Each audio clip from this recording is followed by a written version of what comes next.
OTB AM. With Gillette, put your best face forward with our new and improved razors. 7:30 Friday morning, OTB AM. A very good morning to you. Pack show coming your way. Eoin, Sheahan, how are you getting on? Good, Adrian. How are you? Good, thank you. Lots to get our teeth into. We've all sorts of action to discuss, to look back on and to look ahead to, and to take stock of as well in terms of the rugby and all that.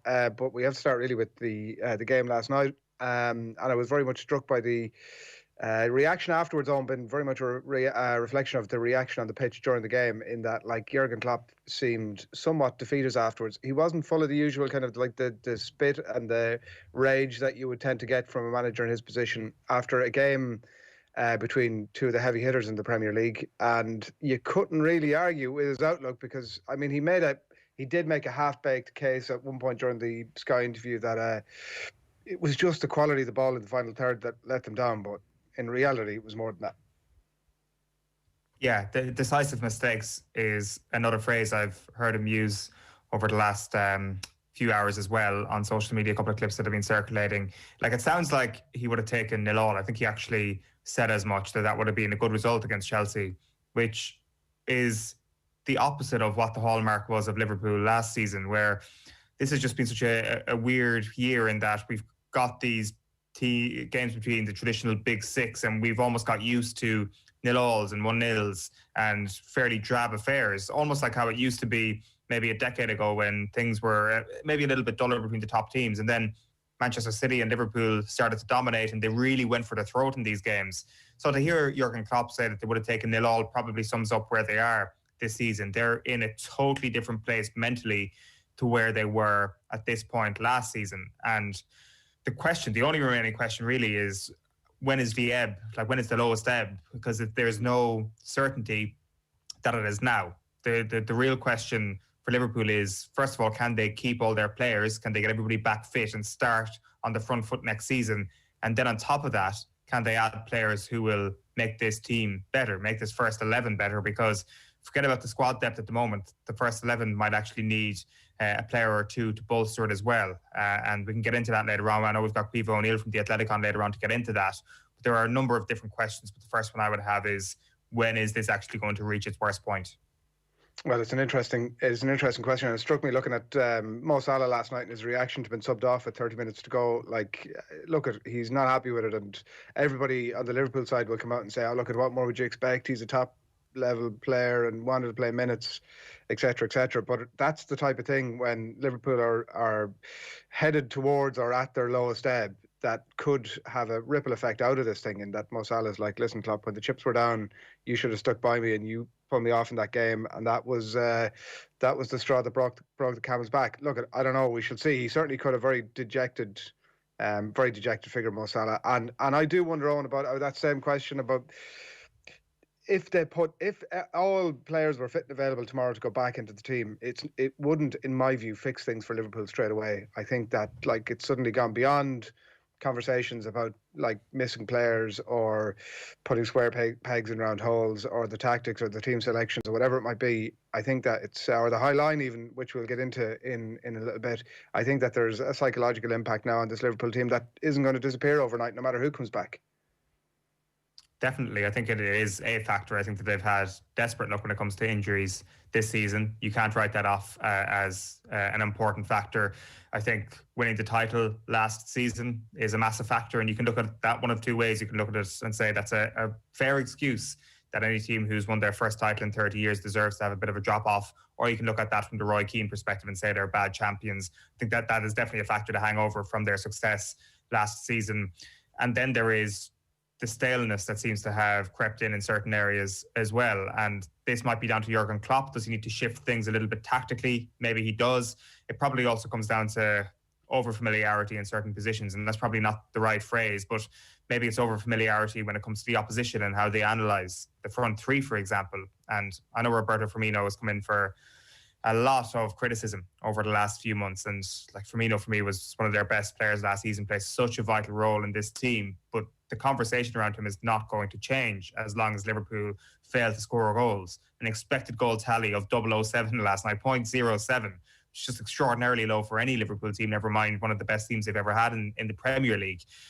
the questions are going to come back to that number 9. And unfortunately, some questions are as simple as, who do you replace player X with? And that might be what the situation is for Roberto Firmino. Now, I will say the big caveat here is that replacing Roberto Firmino only comes in a situation where you keep Mane and Salah. Because if you lose one of those two, if Salah is unhappy at the club and decides to leave, then you probably want to keep Firmino. Like, it's a luxury. It is a luxury move to upgrade someone like Roberto Firmino this summer. And the questions are whether or not they have enough money to sign a suitable upgrade on him, which I'm not sure they do have either. So that front three for me is where you look at where there is a real lack of excuse on Liverpool's side, because they should be able to dig them out of holes when the injuries do set in and when the malaise of last season sets in. Yeah, no question. And they got Jota back in the pitch, obviously, last night for a little bit. It will take some time for him to get back, I would think, into the sort of form that he was in before he got injured. And we'll see how all that plays out. But, I mean, like, they're headed to a situation now where they're headed for Europa League football next season. And, like, I mean, we all say that. And I'm sure Liverpool fans will be shouting at us this morning for suggesting that might not be the worst thing in the world for them. Look, there's a lot of football to be played too, by the way. Like, I mean, they're only 4 points back. As Klopp himself pointed out after the game last night, they do need to start winning games, and soon, or else that's going to it is going to slip away from them. But it's hard to see who above them, and on the evidence of who's in fourth, as in Chelsea last night, it really is hard to see who's above them that they might actually be able to catch in terms of the top 4 at least. Anyway, so we'll see how that pans out. But it might not be the worst thing in the world that, like, you know, you're talking about the defence of the league, and like, look at that Roy Keane comment is, I don't know what the equivalent in a Premier League dressing room is of lashing it up on the dressing room wall, but like, you will hear whoever the players are, if Liverpool can manage to turn this around next season, for example, if they're playing Europa League football, and that might not be the worst thing in the world for them, even to get knocked out of that at some point early and focus themselves back on the Premier League, you will hear people talk about that, I'm sure, they're not good Champions line. Yeah, I don't think that it's time to give up in the Champions League just yet if you're a Liverpool fan, especially when you look at the injuries that Leicester City are suffering at the moment. And as I say, Liverpool know all about what injuries can do to a good season, and Leicester City, they're debilitating injuries that they have now. I know that they're out of the Europa League, and that'll help them in holding on to that place at the moment. I think Gary Neville was actually correct the other night when he said that Manchester United might actually find themselves in a battle for the top 4. Like, you look at the teams above them between themselves and Chelsea, and it's Everton and West Ham. And no disrespect to either of those clubs. I know Everton, they've got a game in hand. They can move 6 points clear of Liverpool with that game in hand, and West Ham can go 5 points clear. You would still you would still back Liverpool over those 2 clubs. The question is, will one of the other 3 then drop out of the top 4? And I still think there's a chance of that happening. You look at Liverpool's next few fixtures, and Fulham is a winnable game, even though they've been really good over the last couple of months under Scott Parker. Wolves is a game that the return fixture of that before Christmas looked like the game that Liverpool really rubber stamped their position as the best team in England, and looked like they were going to go and properly challenge for the title again this season, and it hasn't happened. Like, there are plenty of chances against Wolves, and then on the 3rd of April it's Arsenal, and Liverpool love playing Arsenal at the moment.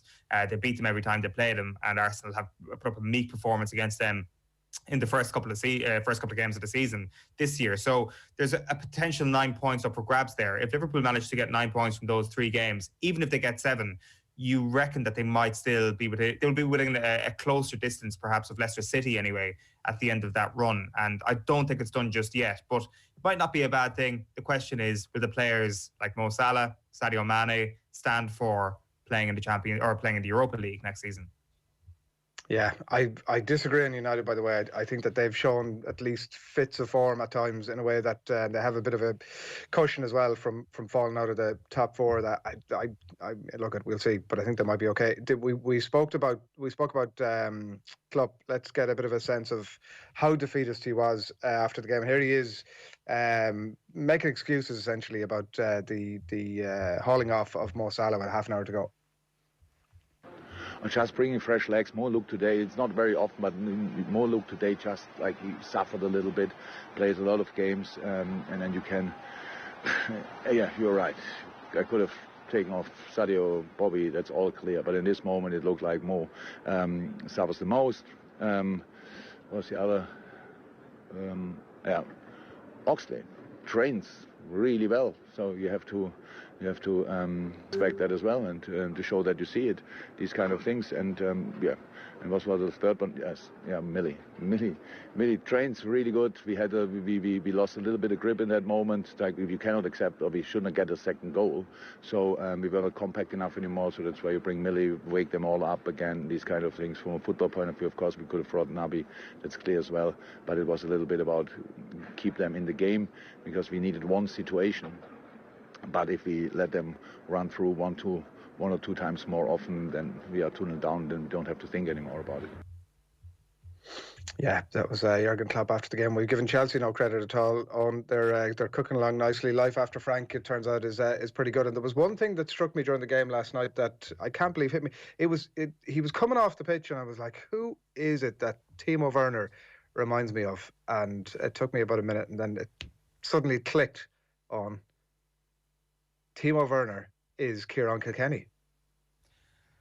You sent this on last night, and if you said this to me without me seeing the photos, I'd be like, what are you talking about? I still don't think it's a ringer. I still don't think it's a full doppelganger, but it's about 70% there. It's a good shout. I appreciate the effort, and I see where you're coming from. I think if either man got a different hairstyle, I think your comparison would be doomed. I'm struggling, quite frankly. I think you'd be doomed if either man got it. There's something in the eyes. Let's see it again there, Emma. There's something in the eyes. That was the thing that did it for me. See? Yeah, possibly. Yeah, no, I'm not sure about that, to be honest. But there's a man now next season who you might think could have a massive say on the Premier League is Timo Werner. Like, he hasn't had a good season in terms of his goal scoring statistics, but God, he should have scored a couple last night, and those will start to go in for him. Like, you could write off some of the signings Chelsea made last summer as perhaps flops already. This guy's not going to be one of them. He's going to start scoring a lot of goals, and next season he's going to have a big one. Yeah, he was desperately unlucky with that one that came off the back inside almost of Alisson's thigh. It was like, I mean, fair play to him, obviously, for spreading himself so widely, but it was, if you're Werner, you're like, oh my God, one of these just go in. So yeah, that was the game last night. As Eoin said, we've Caoimhe O'Neill coming up in a little bit, and we'll chat to her about that. But it's gone 20-8 on this Friday morning. You're watching OTB AM, and we're live in association with Gillette. Good morning, start with Gillette, giving you the confidence to tackle the day ahead. Phil Egan, a delighted Phil Egan, I've absolutely no doubt, standing by in the studio. Morning, Phil. Morning. Not having the team of Werner, Ciarán Kilkenny comparison at all. Come on, no. It's all in the eyes.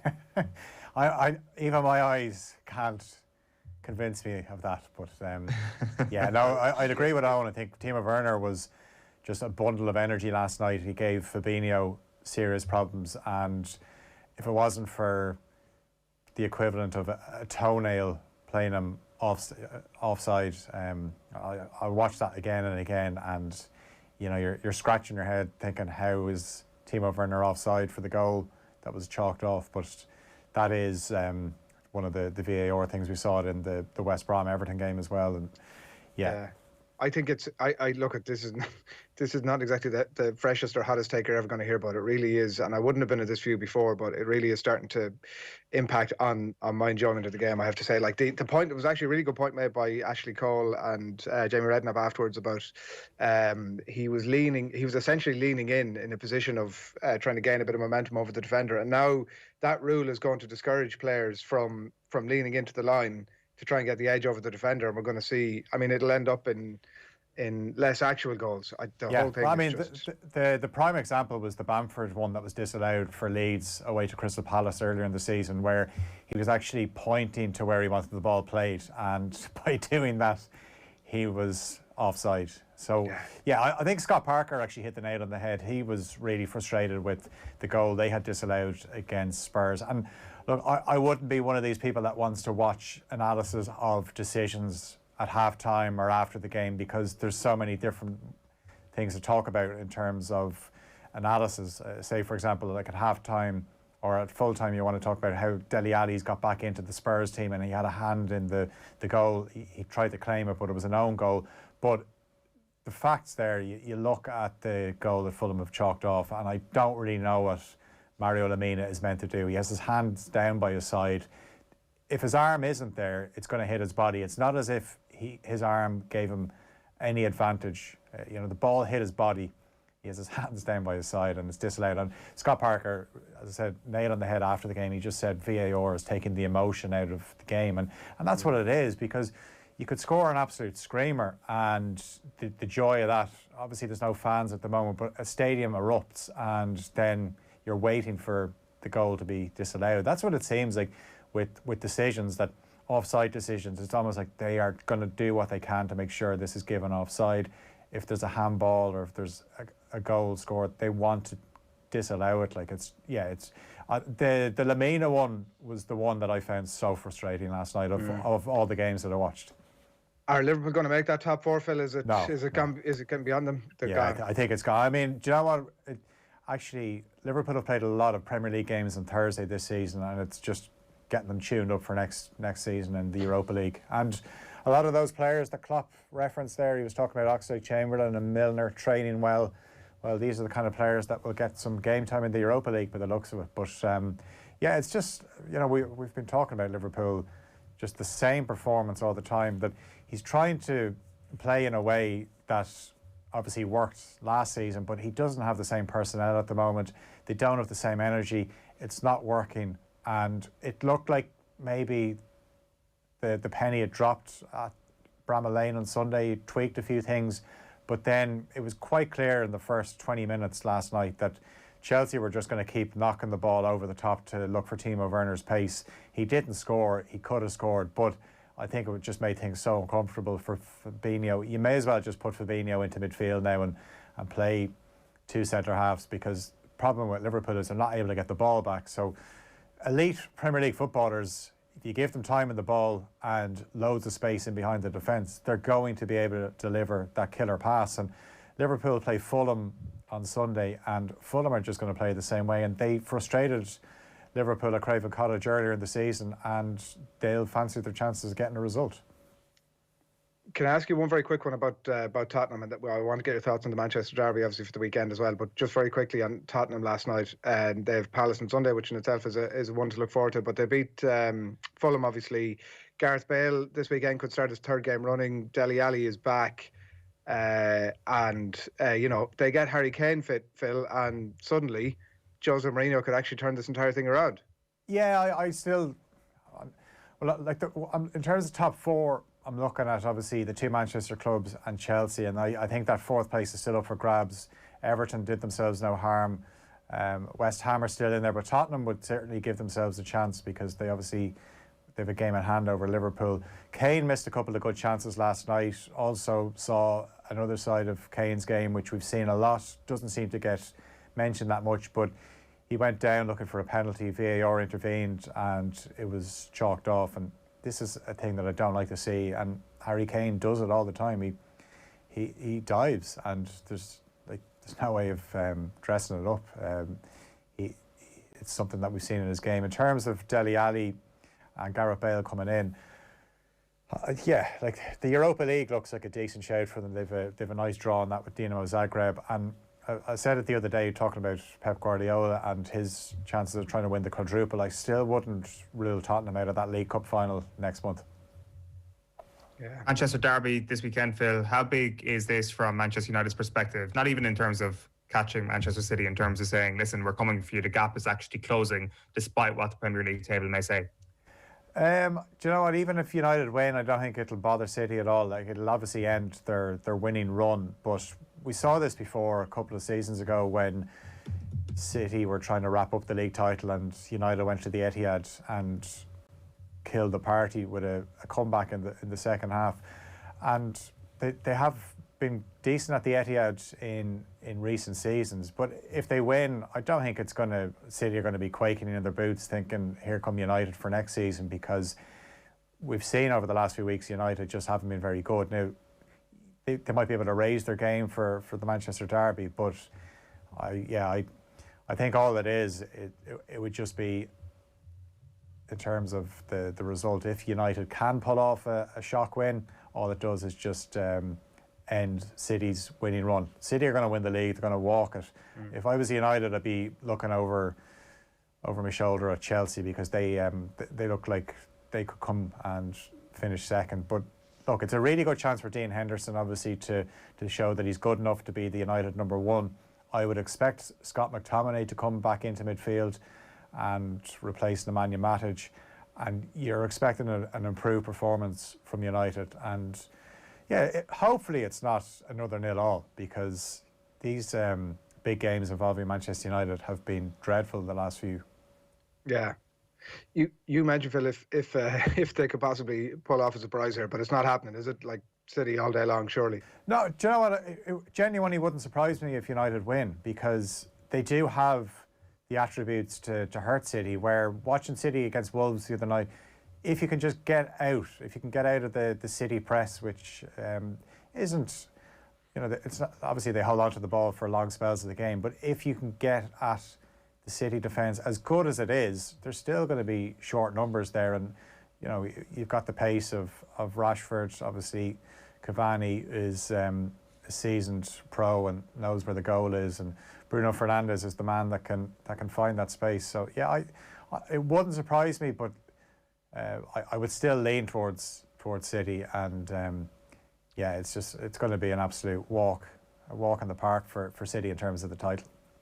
How do Manchester United get Bruno Fernandes back into these big games? I think the problem with him at the moment is he just looks very frustrated, and he seems to be trying to conduct the orchestra, and maybe teams are starting to realise how to play Bruno Fernandes. He is willing to try things, and he'll give the ball away the odd time. I've no problem with that, but I wouldn't necessarily think Bruno Fernandes is the problem. I think maybe some of the players around them need to step up, and then you'll start to see the best of him. But the guy has just played way too much football. Unfortunately, he's become so important for United, they can't leave him out. And I go back to that game last week against Sociedad. No need to play him in the second leg of a tie that was already wrapped up. But yeah, he's come out before and said, look, I'm not tired. But yeah, United certainly have lost their bit of zip, but they get that back, and then Bruno Fernandes, becomes the player that we've seen since he signed last January. Okay, and United to win, Phil. That's my main takeaway here. Whether you said that or not, I don't care. That's what I'm taking. No. When it's on the line, yeah, City are going to get. Look, I think it's hard to make a case otherwise. But I do take the point that United can blow hot and cold, and there's no better time to be blown hot than against the rivals. Tell us what, in terms of everything else that's going on. I presume Gordon Elliott, the beginning of the hearing is probably towards the top of your bulletin. Yeah. So that's referrals committee begins hearing evidence this morning at 9:30 regarding this controversial photo from Gordon Elliott. So yeah, we don't really know if we're going to get a decision today, but you'd imagine they want to get this done very quickly, because obviously Cheltenham at the start is coming up. Very busy day ahead for the Irish athletes at the European Indoor Athletics Championships in Poland. You've got Phil Healy, Sophie Becker and Charlene Maudsley going in the heats of the 400 metres. That's just after 10 this morning.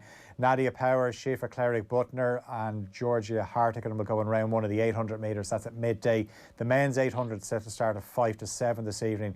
Mark English, Keane McPhillips and John Fitzsimons go on that.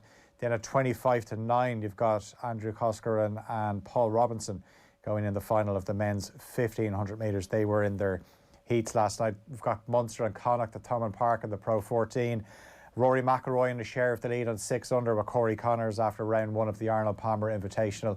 And Mick McCarthy, fresh from signing his new contract with Cardiff, can go back into the playoff places if they play Huddersfield tonight in the Championship. I just wonder, is that new contract like a kiss of death, where it's all going so well and then you sign a new contract and then maybe things might not go as well. It all goes to pot. There are players like that, Phil. They play up when the contract is ready to go, and then suddenly when they get ink on paper, it's back to business as usual. But look, fair play to him. Fair play to Big Mick. And listen, he's there for all of our entertainment now, Phil, for the next couple of years. Absolutely. At least. Well, I mean, it could only be 6 months, but look, we'll see how it all goes. Come here, one before I let you away, because I didn't get a chance to see the Spurs game actually last night, but I did make a point of going to read the reviews and look at some of the reaction online that shouldn't always be taken as read, but particularly in relation to Matt Doherty, and it seems as if some of the ratings I read had him as the worst player on the Tottenham team last night, and it's been a theme for him over the last while. How did he get on? And maybe more importantly, is there any way that he lasts at Tottenham beyond the season? See, the problem for Matt Doherty is he's playing a completely different position. Right wing back and right back are just not the same, and we've seen this with him in the Ireland team as well, that when the onus is on him to defend and get back into his shape and defend, his body language at times looks quite languid, where he doesn't seem like he's in a hurry to get back and defend, whereas when he was playing with Wolves, he would have been encouraged to stay out on the right wing, stay up and try and influence the game in the final third. But the writing was almost on the wall from when Serge Aurier came into that team for the Spurs and the United game at Old Trafford, and he scored and he was really good. And Doherty's obviously just been playing Europa League and he's got the odd start in the Premier League. But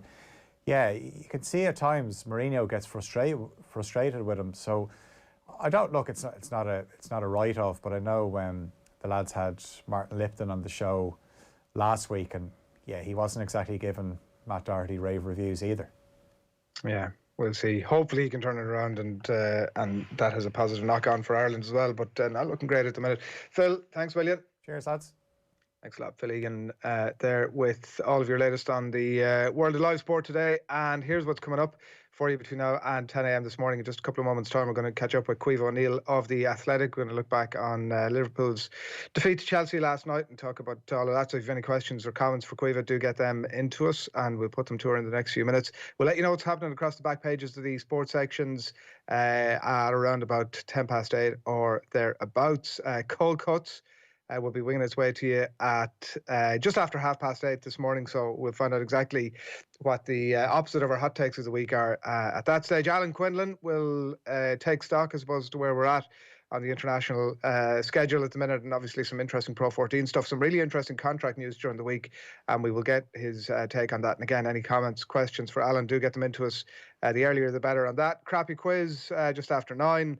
And then Damien Delaney talking all things hot showers and plenty more besides as well with Nathan on Off the Ball. And that'll be coming your way from 9:30 this morning. So that is a bit of a flavour of this morning's OTB AM. Chelsea won, as you've been hearing, at Anfield last night. Delighted to say that Caoimhe O'Neill of The Athletic is with us to chat about it. Good morning to you, Caoimhe.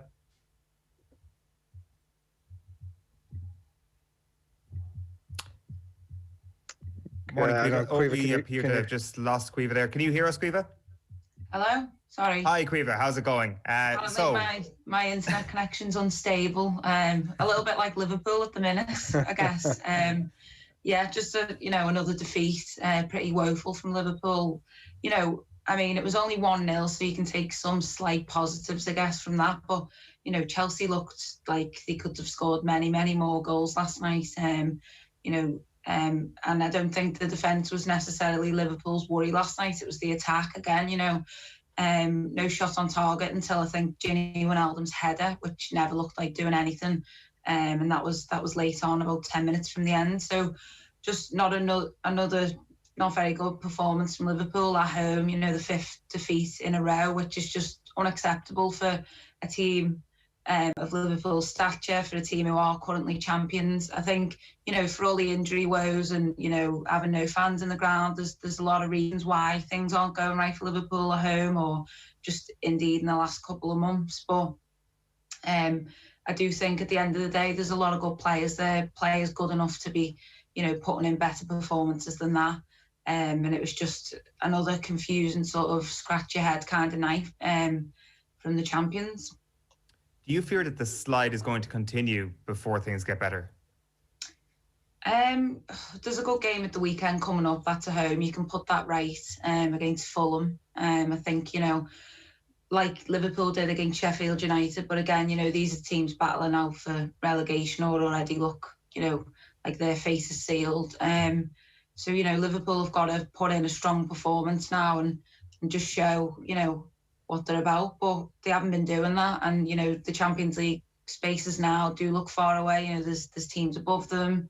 The likes of Everton have got a game in hand. Chelsea look really, really strong under Thomas Tuchel. Things are looking difficult for Liverpool now.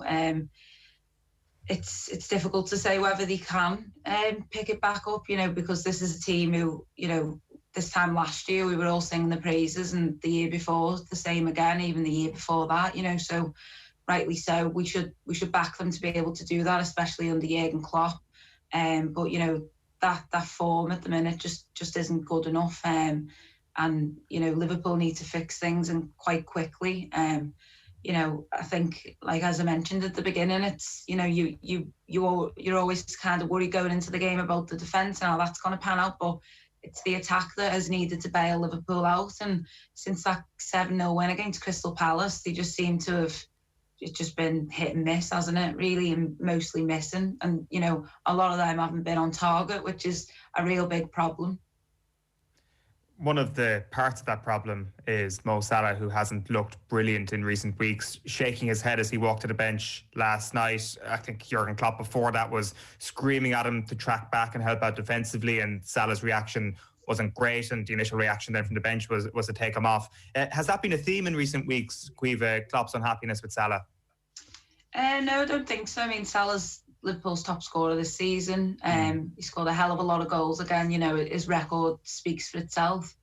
But I think maybe, I don't know, I got the impression that Klopp wants his players to just stand up more and be counted. And Salah's done that time and time again for Liverpool. He's bailed them out a lot of times. And, you know, the goals, as I say, speak for themselves. But I don't know. I think it was a decision that, I don't know, confused fans. A lot of fans thought he got it wrong.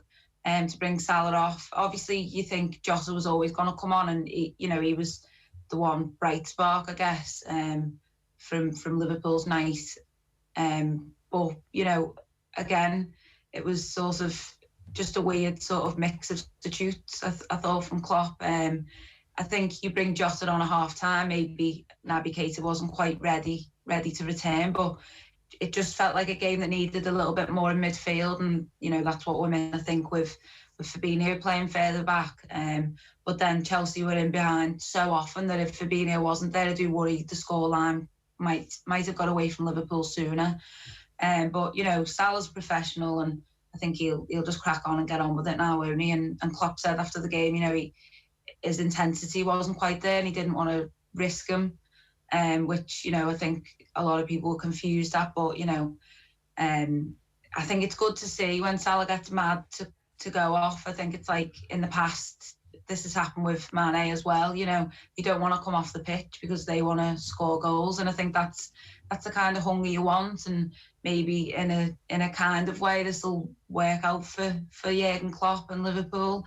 They'll have to hope it does, and it doesn't, you know, just start something with Salah that they don't want. But obviously, you know, there's a big game coming up against Fulham at the weekend. They'll likely start that. You know, Liverpool fans will be desperate for goals. At what stage does the concern begin to become real about Mo Salah and his future? He's been linked away from Liverpool at times this season. Nothing overly serious, it seems, in those links. But I presume that if Liverpool are a Europa League club next season, those links all of a sudden become a little bit more concrete.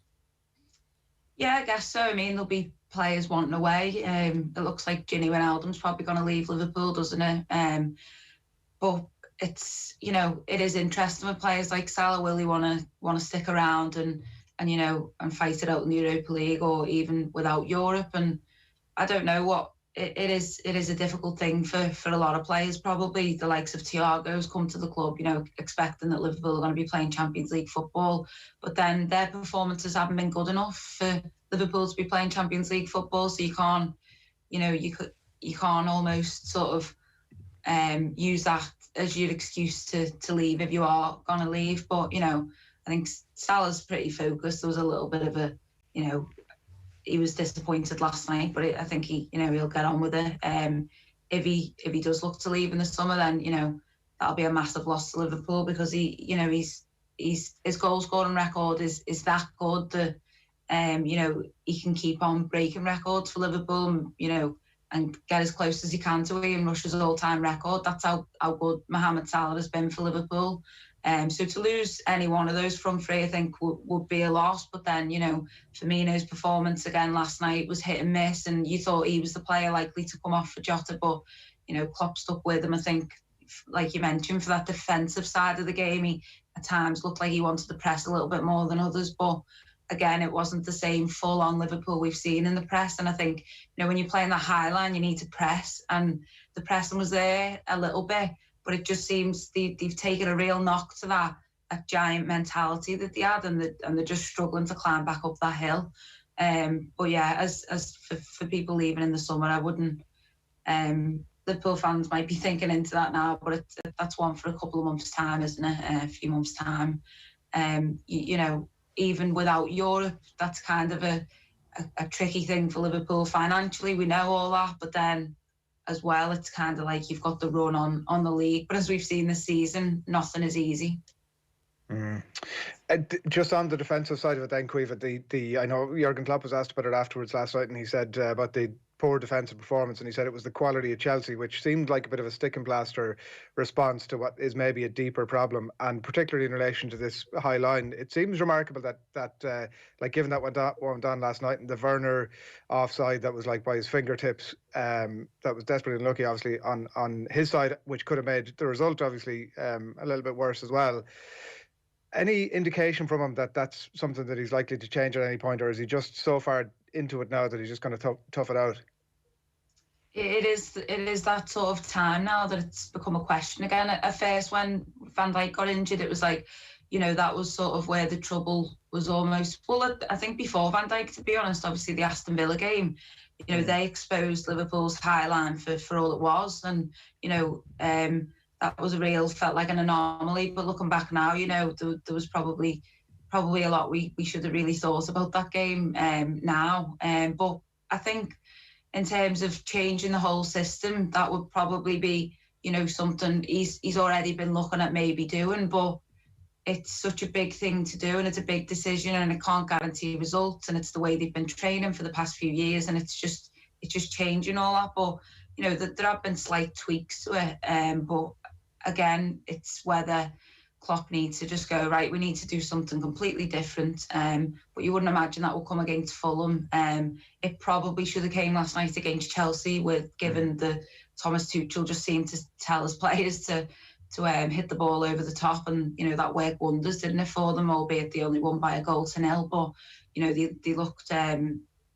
they looked like they could have scored many times, and it's not a position Liverpool fans are used to finding themselves in, with the defence so exposed and open, and obviously without the presence of Van Dijk, that's always going to be the case. But Liverpool on a one-man team, and they never have been. This team is full of winners, it's full of talent, and no matter sort of how they play positionally, Klopp's always been about players don't play a position almost, they just play the game. They have to play that intensity, they have to press, and I think that's what Liverpool need to just focus on now more than anything, rather than a massive change to the formation. Maybe we'll see more of a 4-2-3-1 with Jota. That can happen. We've seen that in the past, that worked well for Liverpool earlier this season.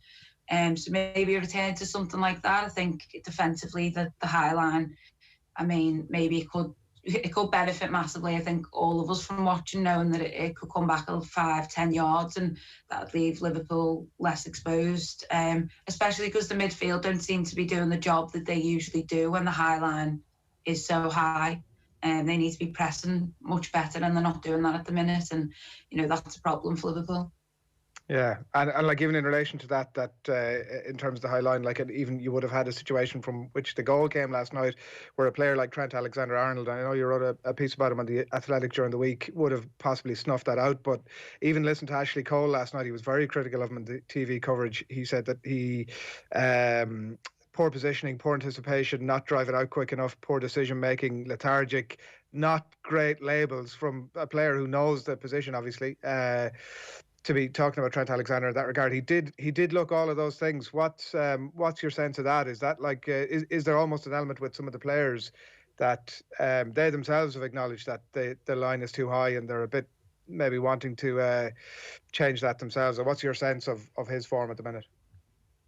I think it's, against Sheffield United, Trent Alexander-Arnold had a brilliant game. He sort of went under the radar a little bit for his performance. It was really mature of him. He dropped back into defence. Sometimes it looked like he was playing in a back three. And, Robertson, again, last night looked like he was getting forward a lot more than Alexander-Arnold was. And, you know, I think that's maybe just down to, we know, obviously, Kabak is only 20 and, you know, to keep people closer to him and, you know, keep that defensive back line stronger. And, you know, they can't go furiously running forward as they have done in recent seasons because that cover is just not there. And that cover a lot of the time was Fabinho. You know, looking at the fouls and tackles he made last season, a lot of them came towards the left or the right. Like, as much as he's a defensive midfielder, you think that those would come, you know, quite centrally, but a lot of the time he was filling in for when Alexander-Arnold or Robertson would go forward, and, you know, they're not being allowed that almost now because, you know, Fabinho is missing, Henderson's obviously missing, Van Dijk. You know, I think that's really affected their game, why you've seen the drop off in numbers of assists, etc. But again, you know, you can't shy away from it. It was a poor performance from Alexander-Arnold, and you know, for the Chelsea goal, it felt completely avoidable, didn't it? And it would have probably ended 0-0 if not for that. Well, it would have, but I just you know, I feel like he just didn't show a lot of energy there. Fabinho almost never as well. You know, he came across, but he didn't quite look like he knew what Mason Mount was capable of, and he was always going to, you know, try and cut in and take that shot on, which he did wonderfully. But yeah, Trent did look a little bit leggy, but again, you know, Liverpool have played a high amount of games. This is a big sort of period for them now where they play a lot of games in a small amount of time. You know, they've got a game now in a couple of days. They've got to turn things around again. I think with Trent, that, you know, people criticise him a lot, and that's because of the level, the bar he set. It's just so high. So, you know, when he does have a performance like that where it doesn't look good enough from him, he's always going to be called into question. That's something he just has to deal with. You know, he's still only 22, and, you know, some of his passes last night were brilliant and ridiculous, but it kind of gets overshadowed by, you know, Liverpool not winning the game and losing. And, you know, I think you can't sort of pinpoint one player at the minute because it's, you know, everyone sort of at fault. Thiago doesn't look himself. Wijnaldum, you know, had a great game again against Sheffield United and has been one of Liverpool's players of the season. You know, didn't quite look good enough. And then when things are falling right for you, everything seems to fall into place. But obviously, you know, Mane had that brilliant chance, which he just, you know, completely missed. And Firmino had a similar one where he should have took it into his stride. He didn't. Curtis Jones as well. There were sort of three big opportunities where Liverpool were bearing down on goal. But, you know, sometimes when things aren't falling for you, or there's just that lack of belief in yourself or in what you're capable of, and when the results haven't been coming your way, you know, Liverpool seem to have fallen to that a little bit. But, you know, they'll have to get back on the feet. And, you know, you'd expect a player like Trent Alexander-Arnold to be playing Liverpool's first team for a long, long time to come. You know, playing for England, and he's a brilliant player who, you know, his season has been a little bit topsy-turvy, but I think that's sort of been, you know, Liverpool's season for a lot of players and indeed the team. On the topsy-turvy nature of it, like Adrian points to the Ashley Cole comments last night, it's always about Trent Alexander-Arnold defensively. Like you mentioned, some of the passes he played last night, really, really good. And I know that in your piece this week for The Athletic, there was a comparison done with João Cancelo. And Cancelo has had questions in the past of him defensively, and I think he's really outstanding this season because of what he's offering when Manchester City are in possession. But I wonder, Caoimhe, for the sake of preserving Alexander-Arnold's confidence, is there this move now next season into a more of a midfield position? Granted, the right back doesn't exactly have a lot of depth. There isn't anybody there to step up and be as good as Trent Alexander-Arnold in that position. But is there an opportunity here to move him further up the pitch to avoid the defensive lapses that he finds himself in and to take advantage of the brilliant work that he does on the ball? Yeah, I mean, I think, you know, incrementally those changes have sort of been coming into place this season, just without obviously Van Dijk and Gomez there. Alexander-Arnold has been creeping, you know, his touch percentage map shows that he's been creeping sort of from that right flank towards centrally. You know, he's making more touches there than he did last season, albeit very, very small, but, you know, it is creeping up. And I think that's just maybe, you know, his natural sort of way of playing and the way he wants to, you know, get hold of the ball and make things happen. But again, you know, whether we'll see him in an actual midfield role. I'm not too sure. Just because he is one of the best right backs in the world, whether, we know form's temporary, and, what he's shown in the past, that doesn't go away. While there are maybe questions defensively, I don't think it's something where Liverpool question it week in, week out, saying, oh my God, Alexander-Arnold can't tackle, because he can, and, he does make tackles, and he is a good defender, and that's why he plays in defence. Obviously, the best side of his game is that getting up the wing, and, his crossing ability and his passing ability.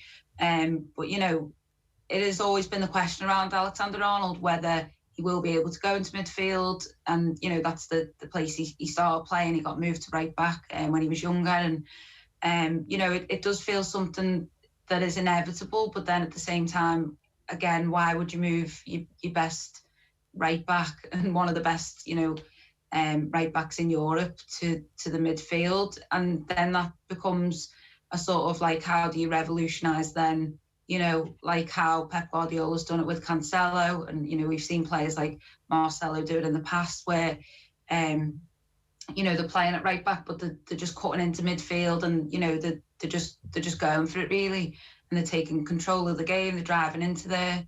But to do that, obviously, you'd have to have the cover behind them. So maybe, when Van Dijk returns, Gomez returns, Fabinho can get into midfield again and sort of scoop up the ball when it comes loose, and, be that defensive screen that he's brilliant at being.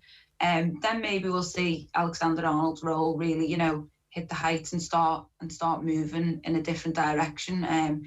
Because, I think to stay at the top level, you can't just keep doing the same thing. You've got to keep changing. And, Liverpool are a little bit on the deck at the minute. They've got to get themselves up and start tweaking things. And I think, from my piece, it did show that he is sort of thinking a little bit more in terms of, controlling the ball in midfield, moving into there a little bit. But again, he's so potent and has been on the wing. So, I think you'll continue to see him there. And, he's still got a massively bright future ahead of him at Liverpool.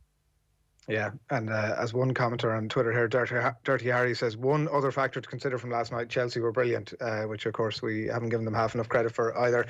One question before we let you away, we've a sad week for for Liverpool Football Club and the passing of Ian St John. He was a kind of a cross-generational personality, almost like I would have known him growing up as the guy from the TV, but a real club legend as well. Yeah, I mean, growing up, I just knew him as the Saint. Like, I didn't actually know, he had a full name, because it was just everyone, any time he was on the telly or you'd see old clips, it was the Saint. So, Ian St John, an absolute Liverpool legend and a part of, that first Shankly team to win the cup and sort of set in motion now what we're seeing at Liverpool. And, all the trophies that have come from then, they have to start with one. And it really did feel like it started with that FA Cup. And, what a legendary figure. Everyone who's put out tributes to him this week have just shown, what a lovely guy he was, on the pitch, a legendary player. And then off the pitch, all the work he did in the media and stuff. And, just fans' own stories about him were brilliant. Like I put up a little picture when I'd met him at the Open at Hoylake in 2014, and it was raining and I was working in a car park. I was in a big high-vis coat, and he come over and we said, oh, can we have a picture, after sort of showing us his car where to be parked on this big muddy field. And he was happy enough to get me under his umbrella and take a picture, and I was just like absolutely buzzing with that, and couldn't wait to get home and show me granddad, because you hear all the old stories of all the old players, and really, really sad. So thought to go out to his family and obviously his friends. Absolute Liverpool legend. Yeah, for sure. Caoimhe, it's been great chatting to you this morning. Thanks a million for taking the call. Thank you. Caoimhe O'Neill there of The Athletic, and you can go onto The Athletic to check out her work. Lots of comments coming in, Adrian, as you can imagine, this morning. Plenty of reaction to last night's defeat at Anfield from a Liverpool perspective. Neil McEnany says, Ox, smiling and gushing, waits to hug Giroud at the end in front of Klopp. You notice these things after defeats, not good. Wonder what a certain Mr. Roy Keane would have to say about that. Paddy Dunn says Chelsea scalped Liverpool last night. Should have been 2-0 for a start. That disallowed strike by Timo could just be the key to opening the door for him to break his goal drought. I think he's bang on the money there. Wayne Ryan says Liverpool are tired mentally also, and it'll be hard for Klopp to get them back because it seems a rebuild job once again. They've played very hard for the last 3 seasons. Trevor Costello, meanwhile, is sticking to boot into Thiago. He says Liverpool are one-season wonders. Thiago was the flop of the season. And Niall says Curtis Jones again showing the rest of the team up, and he's yanked off. Shocking decisions from Klopp last night. It's a good point. Like, he's been really, really good for the last 3 or 4 months. Curtis Jones, possibly their best midfielder. Richard Redball says Trent Alexander-Arnold is not a good not a good defender. And Hanoi Tripper says Rob Kearney about to run out for the Western Force as well. So we'll keep an eye on that fixture in our non-Liverpool comments this morning. So plenty commentary coming in this morning. We've got. By the way, the Oxo's getting off the pitch, and he's just saying, "Listen, nothing to do with me, lads. I hardly get on the pitch. Not my put me in from the start. This would never happen to begin with." Yeah, in fairness, so would I. In fairness, is there a chance that this is just one big aberration and privately Jurgen Klopp is like, cool the jets, everyone. Nobody leave the club. Nobody throw your toys out of the pram just yet. It's been a mad season. A lot of crazy stuff has happened. Yes, we've been bad. Yes, we've been very bad compared to how we were the last couple of seasons. But look at me, I'm Jurgen Klopp. I'm one of the best managers around. We should be able to turn this around next season. Is there any chance that privately they're actually a little bit more philosophical about this? I don't think so at all. I think that Jurgen Klopp rates himself as possibly the he's a hugely charismatic, interesting, quality manager, and rates himself, I'm sure, as possibly the best manager on the planet. He's certainly in the conversation for the top 2 or 3. And there's no way he's accepting of all that. And I think that, but at the same time, you can be absolutely certain in quiet moments, Jurgen Klopp is doubting himself. He wouldn't be human if he wasn't sitting at home going, have I lost this? Is this now gone for me? He can, I'm sure, in moments and publicly, obviously, point to the injuries and say, listen, it's more to do with that. Like some of the stuff he was talking about after the game last night, I just really was not having. Like the idea that, Chelsea were such a quality team and it was only really a 1-0 game. I totally agree with that commentator who said, in fact, I would say, they said it should have been 2-0. It could have been 3 or more nil. And it felt like that sort of a game as well. I really didn't think Liverpool were in it that much. I think he's concerned. I'm sure the players around him are concerned. I do think, looking at Trent Alexander-Arnold last night and his how lethargic he was, as Ashley Cole put it last night, I do think that, at times maybe the players are questioning, Jesus, why are we having to chase back half the pitch to chase back this ball and concede again? Like, there could be mentality issues potentially there as well. So no, I genuinely think that if they got everybody back in the pitch fit and available tomorrow, I still think they have issues. Yeah, no question about that. I still think top 4 though is within reach, and it's not worth writing it off just yet. Although what we've heard this morning from Phil and from Quinlan sounds like Europa League is what Liverpool might be settling for at this point already. It is 23 minutes past 8 on this Friday morning. Plenty still to come. We're getting stuck into the sports pages right after these. OTB AM. This is OTB Sports Radio. Off the ball. He has a shot and he finds the net. Scott McTominay has put the seal on the Manchester derby this afternoon.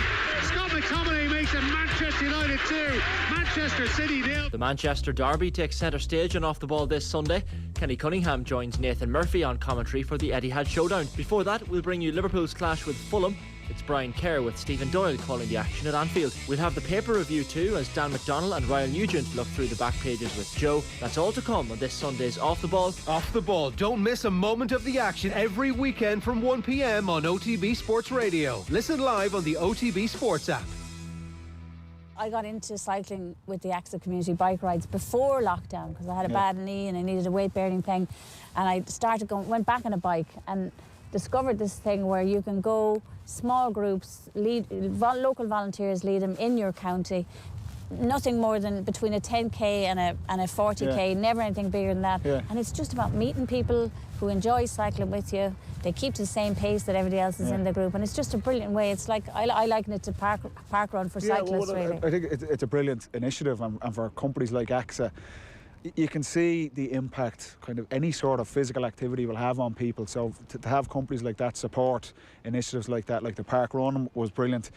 Bikes have become, I don't think they've ever been as popular in Ireland. Having those type of initiatives to get people involved, look, it's brilliant for people of all ages, all capabilities. It's just kind of get out, get active. So something like that sounds amazing. Sean, what's that thing going round the garden? That is our new Husqvarna Auto Mower. Auto mower? Yeah, it's a robotic lawnmower from Husqvarna. Cuts the grass automatically, has GPS tracking and an app. Even works in the rain. I just thought, why spend time cutting grass when I could spend it with the family? Great! You can put the dinner on, so...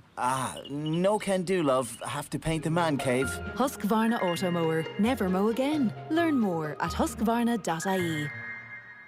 Get ready for the Cheltenham Festival with the Boyle Sports app, with a special offer guaranteed on every race, every day of the festival, plus extra places on each way bets over all 4 days. The Boyle Sports app has got you covered. Need to study up? Check out our Racing Post insights or watch our exclusive video previews with Cheltenham Gold Cup winning jockey Robbie Power. The Cheltenham Festival on the faster than ever Boyle Sports app. Boyle Sports. This is betting. Gamble responsibly. See gamblingcare.ie. 18 plus. OTB AM. With Gillette, put your best face forward with our new and improved razors. All right, 8:26. You'll have heard the Dublin football legend Paddy Andrews there in the break, speaking with Cliona about the many benefits of cycling as part of the AXA Community Bike Rides campaign. AXA Community Bike Rides offering group rides all over the country, and while these are currently on hold to keep everybody nice and safe, you can still get out and feel good by taking part in a solo ride. So whether you're a keen cyclist or you're looking for a reason to get back in the saddle, you can choose a level and go at a pace that works for you. It couldn't be easier, and you can just sign up for a solo bike ride at axacommunitybikerides.com. Simple as that, and start earning rewards for taking part as well as soon as you get involved. It's a lovely activation, and recommend that you head along there, axacommunitybikerides.com.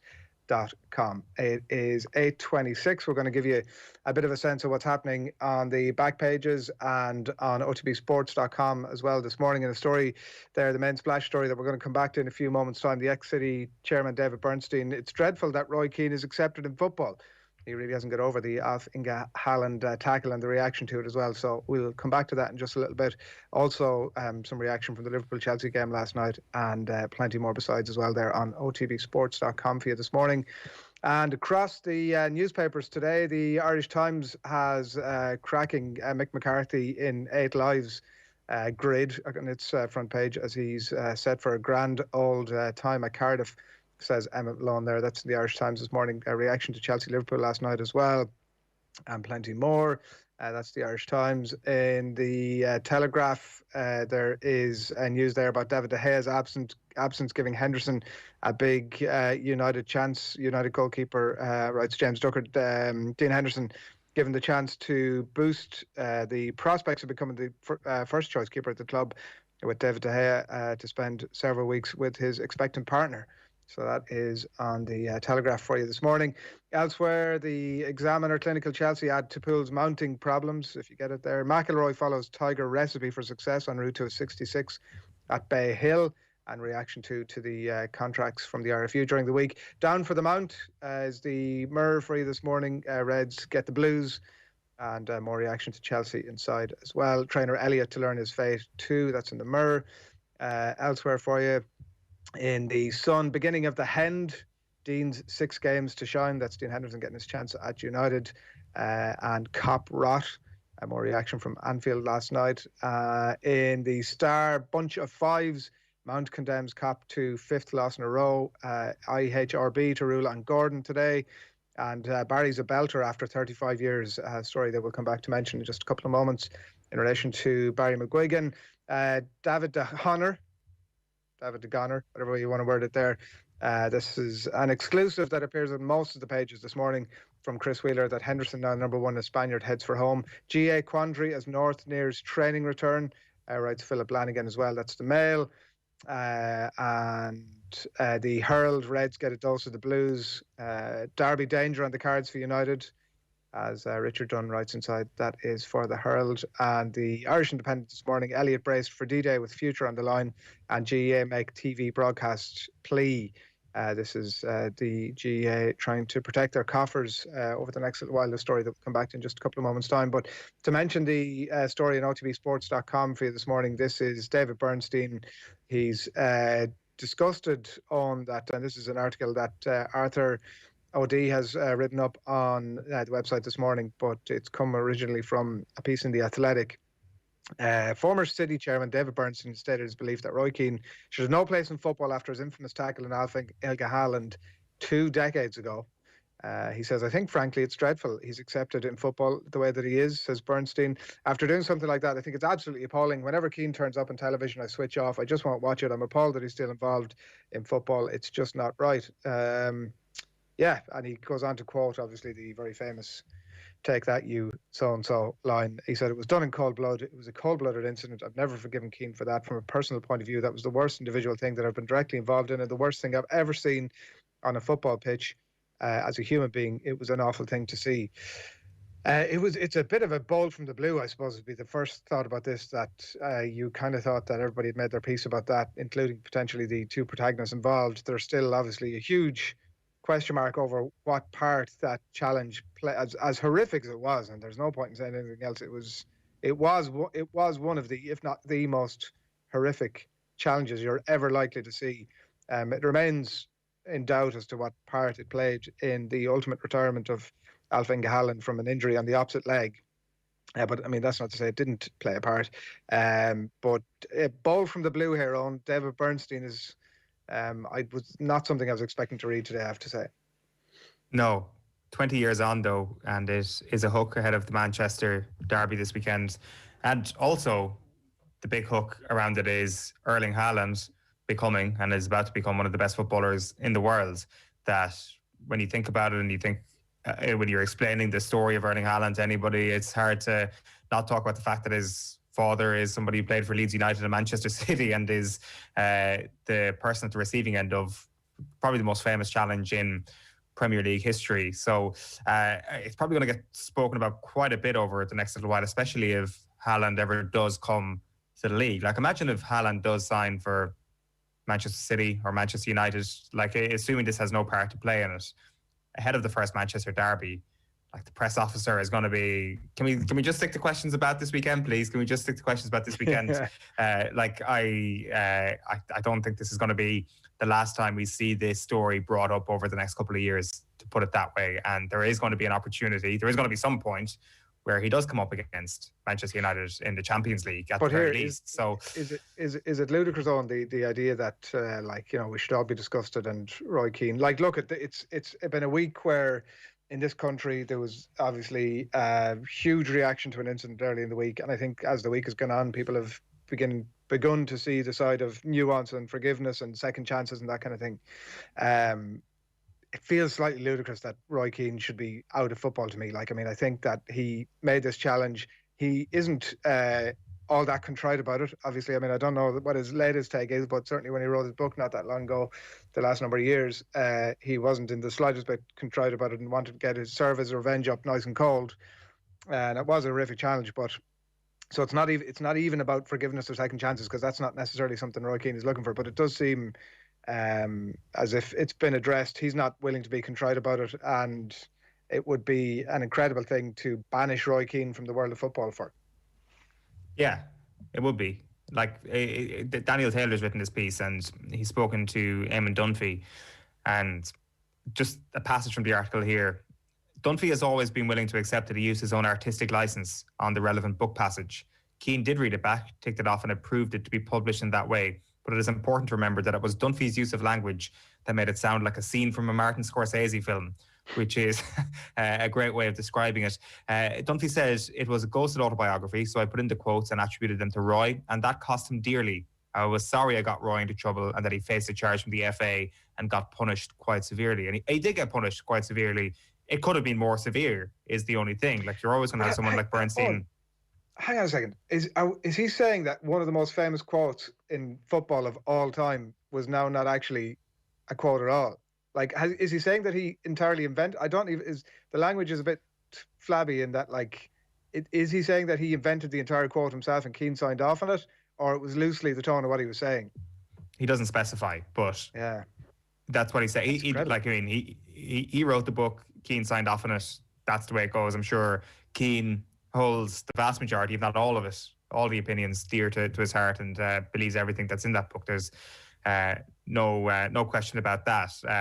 I guess the flowery language maybe and the brilliant use of words maybe isn't something that would have come as easily to Roy Keane as it would have to Eamon Dunphy. But when Roy Keane sees it written down, I'm sure he's like, that's what I think. Actually, you've articulated it quite well. I'm sure that's how the process would have gone. Yeah.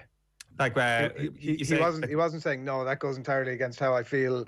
And this is, I was so contrite about the whole thing. I mean, the images were clearly not that, but I mean, I just find it.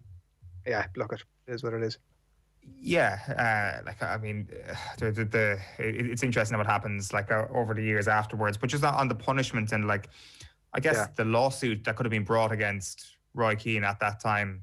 It is interesting to think about what might have happened if maybe Haaland wasn't wearing a bandage on one of his knees, if he didn't line out for Norway 4 days later. Would there have actually been proper grounds to sue Roy Keane at that point? Bernstein says absolutely we had grounds to sue. We felt very strongly about it. But I guess when the player in question does line out for his country 4 days later, even though he did come off injured in a couple of games, it probably does affect your case a little bit.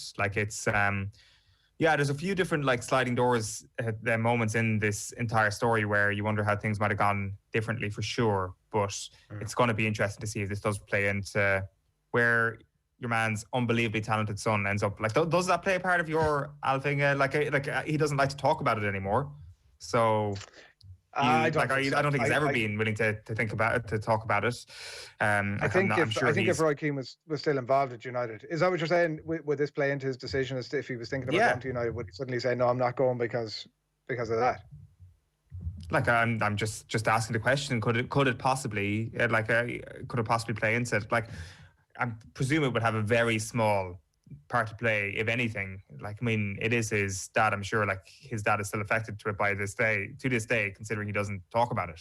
So I don't know. I think probably if there was going to be a decision made about Manchester United in the future of Erling Haaland's career, it'll probably have more to do with Mino Raiola than it will have to do with Alfinga, to be quite honest with you. But it's just curious that this is the other context with it. It's not just 20 years on, and it's not just for the Manchester derby. This is a story that's probably going to get told and told again over the next little while. Yeah, and we'll keep an eye on it. A couple of other bits to mention. Barry's a belter after 35 years in the Irish Daily Star this morning. Kieran Cunningham with a story about, I don't think, I certainly hadn't been aware of it. Not sure how many people were. The Irish boxing legend Barry McGuigan had to wait over 35 years to get what Kieran describes as greatest birthday present of his life. His sons, he had never got from the win over Pedrosa, he'd never got the Ring magazine belt. We're not quite sure why, and Pedrosa passed away in the last 12 months, but his sons, because he was turning 60 last weekend, his sons organised that he would get a replica made of the belt and sent on to him, and there's a lovely photograph of him in the back page of the Star this morning holding on to the belt with fist in the air. And given what he's been through over the last number of months, it's a lovely photograph and such an unlikely thing. It's mad to think that, I don't know why, why you wouldn't actually get the belt that you've won, but isn't a great thing after 35 years and given the few months that Barry McGuigan has had, it's a lovely thing. Yeah, for sure. That's across a couple of the papers as well this morning. The other story that we should talk about as well today, Adrian, is the GAA and the television rights. This is something that's been, I think, carried in a couple of the newspapers. I'm just looking at Colin Keyes' article here in the Irish Independent. GAA make plea to keep games away from free-to-air designation. So the GAA set out its case for the right to keep the vast majority of its games away from its designation as free-to-air because of the financial impact of COVID-19. So they've made a submission to the Future of Media Commission, which is being set up by Catherine Martin, looking at how public service aims can be delivered and funded through broadcast. And they've outlined why the GAA do not want to add or subtract from the list. So the current list, GAA-wise, sees All-Ireland finals in football and hurling, ladies football and camogie protected. So they don't want All-Ireland semi-finals added to that. They don't want provincial finals added to that. It all comes after we heard Amazon linked to GAA in the last couple of weeks. We know that Sky Sports have had a good slice of the pie in recent weeks, and we know that the GAA are in a struggling position financially. Everybody is in a struggling position financially. They'll want to claw back a lot of the cash that they missed out on last year and are going to miss out on this year. So you can absolutely see why the GAA want this. It will just be interesting that those who saw the Sky Sports deal, for example, as a stain on the ethos of the GAA, if they'll be similarly appalled by this as well. And if this goes against the GAA's thinking, I'm sure you will be in a right mind to think that provincial finals, for example, All Ireland semi-finals, for example, should 100% be protected no matter what. But the GAA want to leave that window open, I guess, as a just in case. There's no suggestion that they're planning on selling away everything except for the All Ireland finals and putting them behind a paywall right now. But they're just keeping their options open because who knows, the financial situation could get worse. Yeah, well, that's the thing. And I think that people are more accepting, let's put it that way, of that scenario now and maybe will be for the next 12 months before it'll come back into the spotlight again when things settle down a bit and we can get bums on seats and revenue starts to come in a little bit. But I think that people would understand that now maybe in a way that possibly hadn't been the case before. And, you know, like I suppose the point from the GAA side would be that they're accepting, if they can't have those players that you mentioned at the table, then they're accepting that they can't bring in as much revenue as they would like. And so is that for the all-round benefit of the GAA and its members? I mean, I guess, look, you can get into an argument then about like the money that comes in and the value of what they might be able to do with that versus the value of people being able to see the games that you mentioned, whether it's quarterfinals or semi-finals, whatever it might be, which itself is interesting. But I do think that people will be more accepting of it over the next 12 months. I think as well that there is a practical change that people have been forced to make over the past. It is more normal now for you to pay for a subscription and watch GAA. People did it for a lot of their club matches last year where they were willing to fork out a $5, in some cases a $10, for a single club match or for a double header. I think that GAA Go is obviously, it was previously the preserve of people who lived outside of Ireland. It was for expats and for those people who were interested in watching GAA outside of Ireland. I think a lot more people got to know the inner workings of GAA Go in terms of actually getting GAA online last year. People who maybe weren't technologically savvy, for example. Like the thing that was held up around the Sky deal for me was this personification of a middle-aged to elderly man in rural Ireland who didn't know how to operate a computer. Like it was completely, I think it was unfair to like use that as the example, but that was the personification. I think that personification of a person has actually got used to finding their own club on the internet last year, to say the least. Everybody's had to adjust a little bit, whether it's working from home, whether it's getting up to speed on Zoom. And I think that argument of, oh, the poor guy who can't get it into his own home, I think that argument maybe won't wash as quickly as it would. It was always a bit of a fig leaf anyway, Eoin, wasn't it? It was always a bit of a fig leaf for the broader conversation about, listen, we should just be entitled to see it. Yeah, you're probably right. Like I do think a model that maybe a lot of people would find a lot more palatable would be a pay per game sort of situation, which is GAA Go, which the club situation was, and maybe the actual figure you would have had to fork out for a Sky Sports subscription might have been the thing that turned a lot of people off. It will be interesting to see how Amazon do it, because we haven't had Amazon sports rights in this country at all. We've obviously been getting the Amazon games through Premier Sports here, so they can do what they want. And now this is complete pie in the sky, because there's no suggestion that Amazon are ready to bid anytime soon. But if an online service is to do it, they can then go and say you can pay your $5 or $10 for one game. And then that might be a bit more of a palatable situation to some GAA fans who just want to watch their own county play rather than watch everything, for example. Yeah, for some of us that doesn't last very long. Okay, 8:45 on this Friday morning. That's we're going to leave the papers for the minute. You are watching OTB AM and we're live in association with Gillette. Good morning. Start with Gillette, giving you the confidence to tackle the day ahead. Now, head for the weekend on Off the Ball on the radio from Saturday, tomorrow from 1 o'clock. John Duggan in the presenter seat and a very special Saturday panel. They really do keep on rolling. The quality has been sublime over the last while. Ulster football golden years, so we're talking Down 91 and 94. We're talking Donegal 92 and we're talking Derry 93 in the company of Joe Brolly, Declan Boner and James McCartan. That is literally an all-star panel, and it's coming your way just after 1 o'clock on the radio tomorrow. From just before 3, we're going to be hearing a bit of the Golf Weekly lads, and you can the last free-to-air podcast has been published this week, and that's now behind Patreon, and you can head over to OTBsports.com/Golf Weekly to find out all that link and how you subscribe and all that good stuff. That'll be fully live from next week, and then after 3 o'clock on the radio tomorrow, it'll be football all the way. Damien Delaney is going to be there David Myler, I should say, is going to be there in the company of John and the lads. And then from Sunday, 1 o'clock, paper review, Dan McDonnell and Royal Nugent will be bringing you the back page review there. From 2, it's Premier League commentaries with Liverpool Fulham first up, Stephen Doyle and Brian Kerr and Judy there. And then the Manchester Derby from 4:30 in the company of Nathan. And yes, Kenny Cunningham is back on your radios, folks, and you want to stay tuned for that coming your way on Sunday. Right, it's 8:45. It's time to serve them up nice and cold. Our cold takes of the week, colder than Liverpool's Champions League prospects. It's Cold Cuts. I am flabbergasted. Maguire.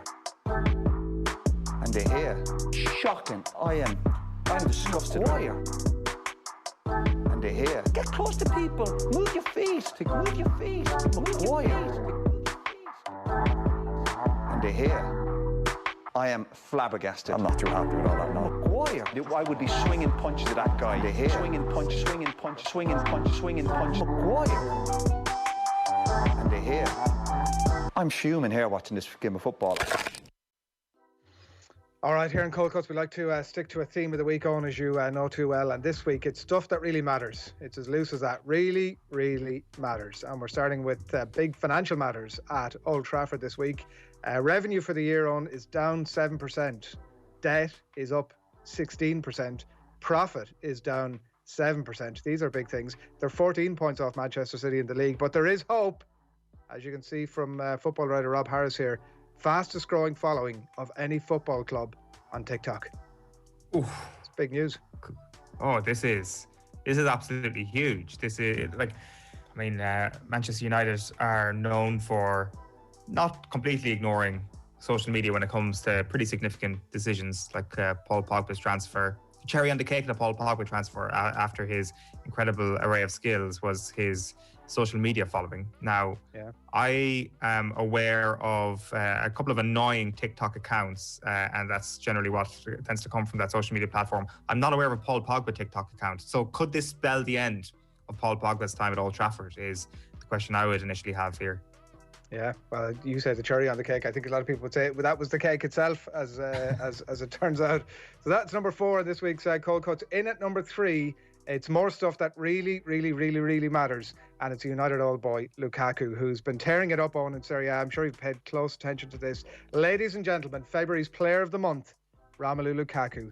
Brace yourself, because if XG makes you gag, then your breakfast may well be reappearing in the next few minutes. His technical and physical efficiency are off the charts. Yeah, you say, but what about his K-pass and his optimal play choices? Well, it turns out that he's the fastest growing rates of K-solution and K-movement of any footballer on Twitter or in real life. Romelu Lukaku, I give you February's Player of the Month for Serie A. Yeah, he's been playing so well. K-pass to some people, pass property to other people, 96%, incredible. Now, to say that Romelu Lukaku is technically efficient would have been something that, again, would have made Manchester United fans gag when he was a Manchester United player. I always believed in Romelu Lukaku. I always believed that this guy was underperforming. I always knew he had a physical efficiency and a K-pass, excellent pass property ability that we did not see at Old Trafford. And he is proving it now. And he is creating many, many tiers of his former haters who said that his K-solution and K-movement wasn't up to scratch to perform at Old Trafford. He has proven them all wrong. We're going to get back on track, Eoin. I know we're going to get back on track with stuff that really, really, really, really matters. And it's in at number 2.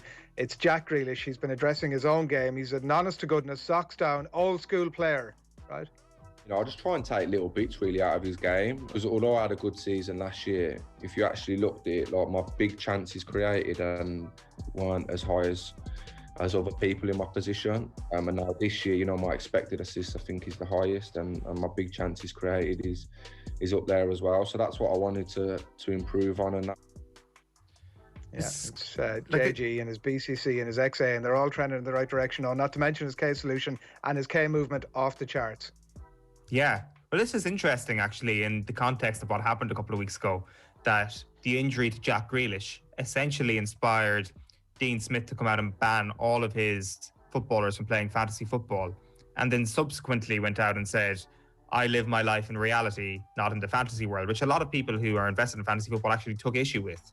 And Jack Grealish there is speaking like a man who perhaps would have been one of those people who've been banned from fantasy football. Like, they're very impressive stats if you are an ambitious fantasy football manager. And I wonder if Jack Grealish himself was a little bit annoyed that Dean Smith was so dismissive of the platform. Yeah, I think what he's doing is he's looking at all available information that he can get, no matter how much of a tangent it is to actual real life, but that sheds him in a good light, and he is all over it. In at number one, Eoin, in at number one in stuff that really, really, really, really matters. If Goff ever had shithousery, then this man's optimal play choices would surely have him at number one. And while everybody was getting, as you saw last weekend, teary-eyed at the sight of golfers in red and black everywhere, in tribute to the great man who's recuperating, obviously, after his accident, get well soon, Tiger, Sergio Garcia was creating some pretty big chances of his own, it has to be said. He went rogue and he went green to honour the reigning major champ, from one Masters champ to another. Just to guess, you forgot that little old Sergio was a Masters champion. Only problem is, of course, that Tiger isn't the reigning champion. DJ is. Quick as a flash. Sergio had it deleted as well. Well, I mean, he left in the little bit about him being the winner, obviously, but EQ restored to the SG. Yeah, we need to do a bit of a deep dive on this. Sergio and Tiger Woods, obviously. The beef is a little bit real there. I know there's been apologies and U-turns and all that sort of thing, but this is a nice little simmering tension that I'm happy is continuing to exist in golf. Yeah, Tiger's recuperating, saying, Serge, don't be giving me this green bullshit. Just put on your red and black like the rest of them and get on with it.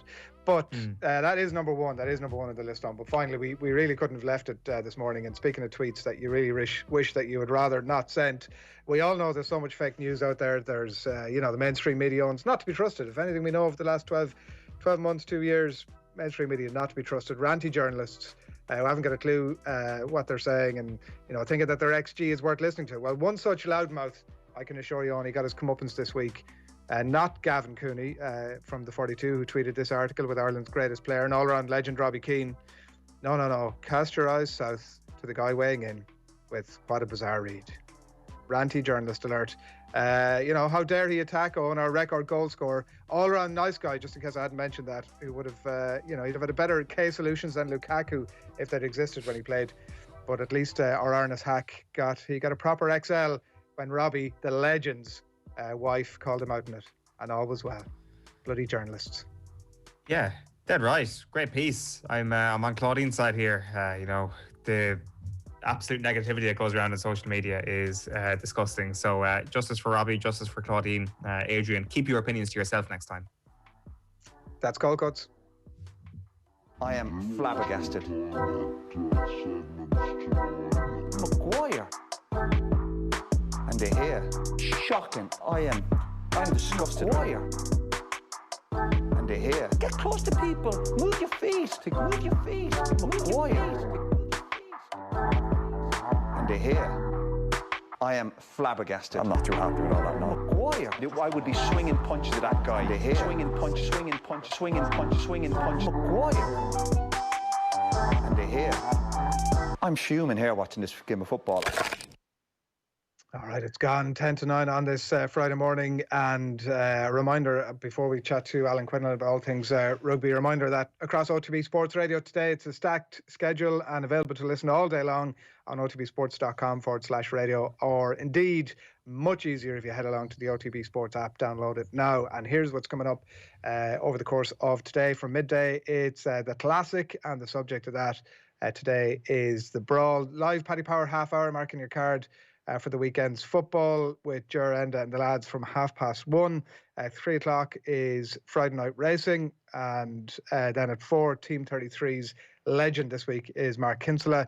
Ronnie Delaney is our OTB Gold from 6, and then 7 o'clock on your radio is Off the Ball. So that is OTB Sports Radio across the course of the day. Plenty of comments coming in, by the way, in relation to the football, the rugby, Liverpool, Ireland, and whatever else you're having yourself coming in. So do keep those en route to us. But at 5 to 9 on this Friday morning, Alan Quinlan, good morning to you. Morning, lads. How are you? Going good, thanks. Going good. Obviously a lot of interesting contract news since we last had you on, so we might just do a kind of a rapid fire run through some of the main headlines, Quinny, to begin with, if that's all right. And we might start with Peter O'Mahony, 31 years of age, clearly an invaluable player when he's in form, and a long list of young quality players beating a path to him. That's the context to him. He signed a 2-year central contract now. Is it a better deal for him or for the IRFU? It's good for both, I think. It's not a surprise that he's got a central contract and a 2-year deal. I suppose given the whole pandemic and everything, the financial implications of it, we don't know. Has he taken a reduction? I think probably the last contract he signed was on the back of being on a Lions tour. And you get those kind of good moments where you sign contracts and the timing is perfect. I think his form has been good. It was very good in November. Obviously, what happened at the start of the Six Nations, I think, wouldn't have had a detrimental effect on the type of contract he was going to get, because I'd say they were pretty advanced at that stage. So I think it's a good contract for both, and it's not a surprise. I signed a central contract, I think, when I was 33 with the IRFU. And I think Andy Farrell mentioned the consistency of performance, and having been there and done that and delivered, and Peter O'Mahony's done that for a number of years now, and has a lot of experience at this level. So it's no surprise. I think it's good business to get it done for both parties. Just on the options coming through, if you were the Ireland head coach right now and all back row options were fit and available, and I appreciate the unlikeliness of that at any time soon, does Peter O'Mahony start? Before the tournament, he does. I think with what happened with the Welsh game, obviously it changes the perception a little bit, and in a sense, there's a bit of punishment there. And do you bring him straight back in because of that, or do you let him kind of work his way back in? It depends what Andy Farrell thinks, but yeah, I think he does, and that's where it was at. Okay, Will Connors was brilliant last week against Italy, but you know, if Will Connors performs really well against Scotland and plays against England, then it's a different story. But I think, you know, it hasn't really changed the background that I picked before the tournament, which would be Stander at 6, Doris at 8, and O'Mahony at 7. I think it gives a real physicality and a real good balance. Josh van der Fleer is a brilliant player, I think, but just didn't perform. And it's difficult because you get scrutinised if you're not a nailed-on starter on a team that loses matches. You're always vulnerable then. But he probably does start, to be honest. There's a lot of frustration about the clear out against Wales, and I think you know, he doesn't go straight back into the team. He's got to work his way back in. But that's where it's at, I think, at the moment. Yeah, that's fair enough. Johnny Sexton, the next one then, turns 36 in July, 1-year central contract, saying himself that he won't be around for the next Rugby World Cup. On current form and ranking, obviously, you would say that he deserves it. But in terms of the future, is this going to delay now the prospects of Carberry, Byrne, or whoever it is going to be the next 10? No, it's not. I think you've got to keep him on board, and if there is a transition or a change in the guard. I thought he said that he may not be involved, but you think he's left the window? Yeah. Oh, definitely. Yeah. Look, when you get to 35, you're only going to get. I got it myself, even at 34. I think, you know, and you get to that age, and I've seen a lot of my colleagues that I played with in Munster. You're just going to get 1-year deals, no matter how good you're playing. They can't offer you a 2 or 3 year deal at 34, 35. So. It's just going to be 1-year deals if he does continue to go on to the World Cup. And I think if Ireland turn the corner, it'll be much easier for Johnny Sexton, because there's so much scrutiny on his performance as being captain. He's very vocal and confrontational, and he's been a wonderful player for Ireland. And, you know, again, it's a 1-year contract. It's not going to delay Joey Carberry or anybody else coming through and taking the jersey. I think if they play well enough, if you get rid of, if you didn't contract Sexton and he left and played a year or two somewhere else, I think that's not the answer either. But there's no doubt that's the challenge for David Nucifora, for Andy Farrell and the other provincial coaches, is to try and get more competition and more young players coming through to try and have that that backup. We've said it for a long time. The backup between Murray and Sexton the gap was too big. Maybe because of their high standards and the way they've performed and been on British and Irish lines and performed for Ireland in years gone by. We definitely need players coming through challenging those positions because they're such pivotal positions. But I think, it's fine. I think Johnny Sexton will be pretty comfortable with that. I ended up being comfortable with that. It actually keeps the pressure on you to try and keep performing and performing for Leinster, and even if he didn't get a central contract, maybe Leinster would keep him as well, if things didn't go right and he wasn't being picked for Ireland. So there's no reason why he can't keep going as long as he try and keeps that level of performance high. Yeah. An interesting proposition. Like a 38-year-old, would it be, Johnny Sexton starting at Rugby? Well, it's unthinkable, isn't it? Really, but who knows?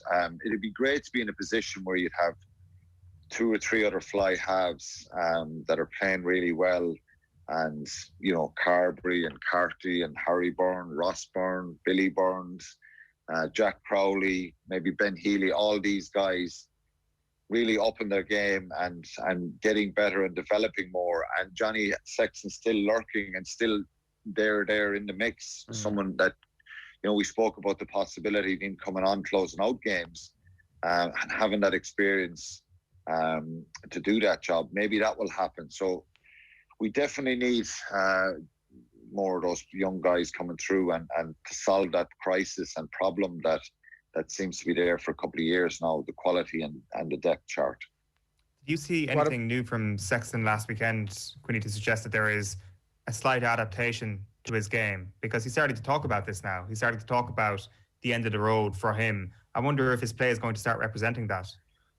Well, obviously when you get older on, the legs aren't as quick and they don't do what you want them to do the way when you were a younger player. But it's very hard to judge against Italy. I think it's very difficult for older players get so much scrutiny and get written off, if you like, when things aren't going well. It's the first place we look at, isn't it? Team is too old. He's too old. He needs to go. I think there's a balance to having that experience in a team, and I always kind of beat this drum because I got into my mid-30s before I retired myself. I retired at 36, and you're trying to convince yourself, but you have to respect what people around you think and people you respect and get their opinion. So I think Johnny Sexton is still a top quality international rugby player, and I still think that his temperament and his control and composure in big games will be vital to Ireland. Whether that be a squad presence or a starting presence, I don't know in the next couple of years. But if that zip is still there and if the team turn a corner and we start becoming dominant again and winning matches, I think, people will say Johnny Sexton is the next Tom Brady and he can go on and play until he's 40. So the whole perception changes on if you start winning games and winning big games. And because Ireland have been on a bit of a precarious run since January 2019, and it's been 2 years now where it's been up, down, and that's why that scrutiny is there. And there's no doubt, in a perfect scenario, Andy Farrell would have backup fly halves chomping at the bit, ready to step in. And if he underperforms for half a game, that he's taken off.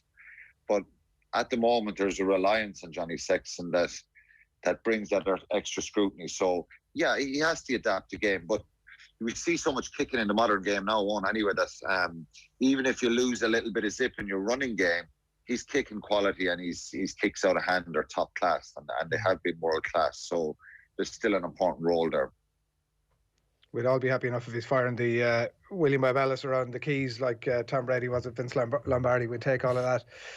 You mentioned there just about talking to people around you. Is that something when you were thinking about getting out of it as to whether you should continue on? Were you talking to people around you, and were there people saying to you, listen, stop kidding yourself, it's done? Or how did that play out? Well, you have to assess it yourself and be honest, and I think most guys are honest. The last thing I would have wanted was to hang around and tarnish the respect that the players around you have. I think you get a sense of maybe if I'm embarrassed here, if I can't make a tackle, or if I can't fill the defensive line, or if I'm not keeping up with the fitness sessions or whatever, I there's a time that, you're a starter in the team for long, you're an integral part of it, you have a bit of an aura, you can put your chest out when you go into training and know that you're one of the senior players and you're a leader within the group, whatever. And if that changes, I think mentally, it depends. People, I suppose we see it in other sports where people just take the wages and they're happy enough to sit on the bench. We see it a lot in professional football. It's hard to blame guys when they're on 20, 30, 40, 50,000 pounds a week and they see out contracts and stuff like that. But it's something that I would have spoke to people I respected and said, look, should I stay? Can I offer value? And then, am I going to play? When you're involved in a team like I was for Munster for so long, it's difficult to sit on the bench and go, well, or not be in the 23. That's where the frustration will kick in. And that's where I probably looked at it and said, look, it's not going to happen for me, and I'm going to take someone else's place. And it's time to do the honourable thing as well. I could have wrangled another contract maybe with Munster at reduced price, or maybe gone somewhere else for a year. And that crossed my mind about going somewhere else and with a view to getting involved in coaching as well. But you have to be honest, and you ask people. So I asked close friends and people in the game. None of them said to me, because they're probably careful in saying, oh yeah, hang up the boots. It's all what you feel yourself, and you try and process it. So one or two listened and said, look, here's the risks, here's the reward scenario. You've got to call this yourself, but you do get an opinion. If somebody told you that, look, it's you know yourself, Adrian. You know yourself. Yeah, you're looking at them, sort of hoping that they're going to say to you, "No, listen, you have plenty of the tank yet." And when you don't hear it, maybe. Well, if you don't, and if you don't know, coach will make your decision for you, or the organisation, the province will, and they'll not offer you a contract. So some people get into that situation, but you've got to be honest with yourself. I want to ask you about Billy Holland in a second on all of that, but just before we wrap up, and just briefly on the contracts, Ben Healy, 1 year senior contract with Munster, and obviously there was all the interest that was there from Glasgow during the year. A 1 year deal at 21 years of age struck me as being maybe not an amazing deal for him. Now, we don't know the back end of what's going on there, but what's your view on that? It's a better deal for him than for Munster, because he's keeping his options open, and seeing how things play out. Obviously JJ Hanrahan's there, Carberry, Ben Healy, Jack Crowley's coming through, Jake Flannery. So there's competition there, and if Ben Healy signed a 3-year deal and doesn't play a lot of matches in the next few years, if the other two younger ones, Crowley and Flannery, passed him out. So look, I think it suits both parties to see where he's at. Ben Healy still has a lot to go in his development. He's a very exciting young player who's done remarkably well in the Pro 14, and a couple of European games, but there's still sterner tests to come. And I think, giving a player a long-term contract now, you've got to see that ability to do it at a higher level as well. So it's not a surprise that it's only a 1 year deal, and it suits both parties, I would say. Probably more so Ben Healy. Now, the downside of when you sign a 1 year contract like that, if you picked up an injury or something, all that kind of speculation or an ability to move somewhere else can go away very, very quickly. If you picked up a long-term injury, and clubs would be reluctant to sign players who get long-term injuries. So hopefully he can, as I said, go to the next level and show that ability at a higher level, and then maybe his next contract will be a 2-3 year one. Billy Holland announcing his retirement during the week, Quinny, like an amazing amount of appearances, a real, with in the best possible sense, one of those old school players. Probably never got the international recognition, maybe that player of that longevity and profile, and was almost getting better as the years went on. Yeah, he did an incredible career. I think got the best out of himself. Billy wasn't a regular international standard class player, and I mean that respectfully. I think what probably went against Billy at times was the adaptability of playing in the second row, back row, and never really nailing down one position and then his colours to the mast. So he wasn't a tall second row. He was a big back rower, but not a big second row, if you like. And but I remember Billy Payne had been involved with Munster when we were at the height of our powers. He's been involved with Munster for a long time, and everybody respected the way he turned up every day and was so diligent in his job and got the best out of himself, and was a brilliant teammate and someone who's always played with his heart in his sleeve and delivered for Munster and led Munster, captain Munster, ran the line-out for a number of years, and was an incredible squad player. And I mean that again respectfully, because I don't want to tarnish Billy's career and say, well, he's not an international player and he hasn't, he's a couple of caps for Ireland, which is brilliant for him. But he was an incredible player who turned up with a brilliant attitude all the time. And I think the longevity there and the way he's just stuck in there all the time and become a starter on the Munster team for a number of years and a real leader in the group is a testament to the effort he put into it. So top class bloke as well, brilliant attitude, great teammate. And, he's played over 240 times now for Munster, which is unbelievable. So he's had a fantastic run at it.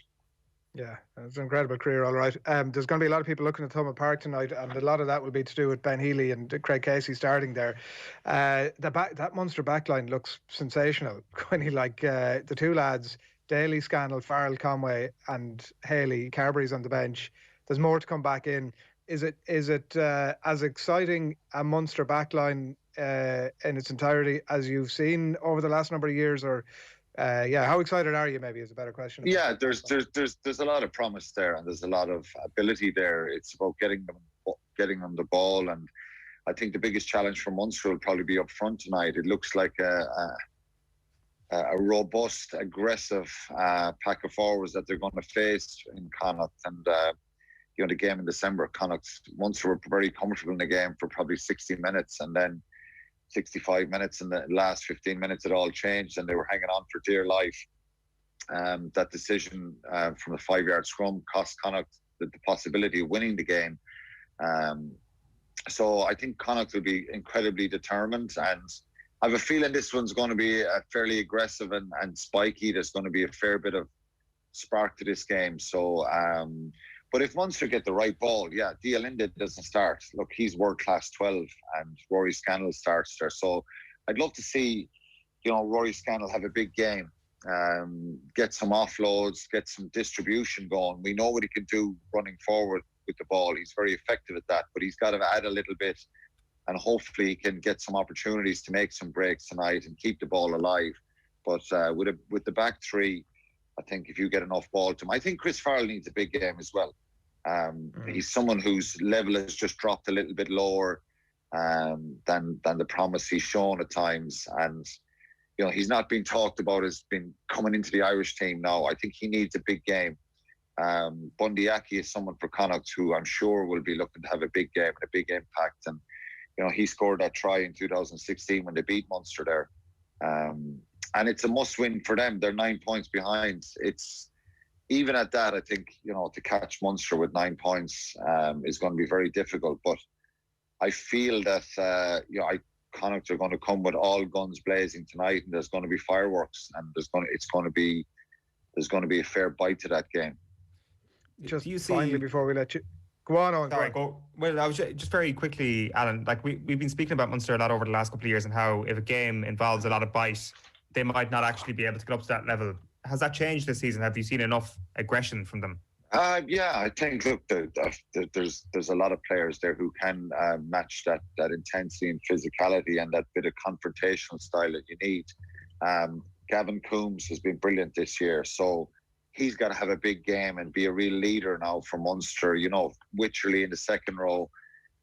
Obviously, he's got to be controlled, but I think Connacht will be really narky and aggressive here tonight, and I think Munster have got to withstand that and step up themselves, and their discipline needs to be good. So I've seen moments of it, but as a collective, you want to see it on. You don't want to see it individually. You want to see Munster setting the tone defensively at breakdown time and not giving away stupid penalties. So I'm not talking about any of that, but I just think Connacht their urgency and aggression tonight will be high, because there's a real desire for them to get a result here. And even if they don't make the final, I think this is a massive scalp for them tonight to go to Thomond Park. So they've turned their season around. They've lost 5 games but won 8, and a lot of those losses were pre-Christmas. So they've been on a good run, and this is a great opportunity for them to kind of finish out the last 3 games on a high by beating Munster. All right, Quinny, we haven't even got time to talk to you about the Lions. We don't know where they're going, who they're going to be playing, when it's going to be happening, but we know they've got an unbelievable coaching ticket. We might get your thoughts on that again down the track. Enjoy the rugby over the weekend. Thanks a million. Cheers, lads. Thanks, lads.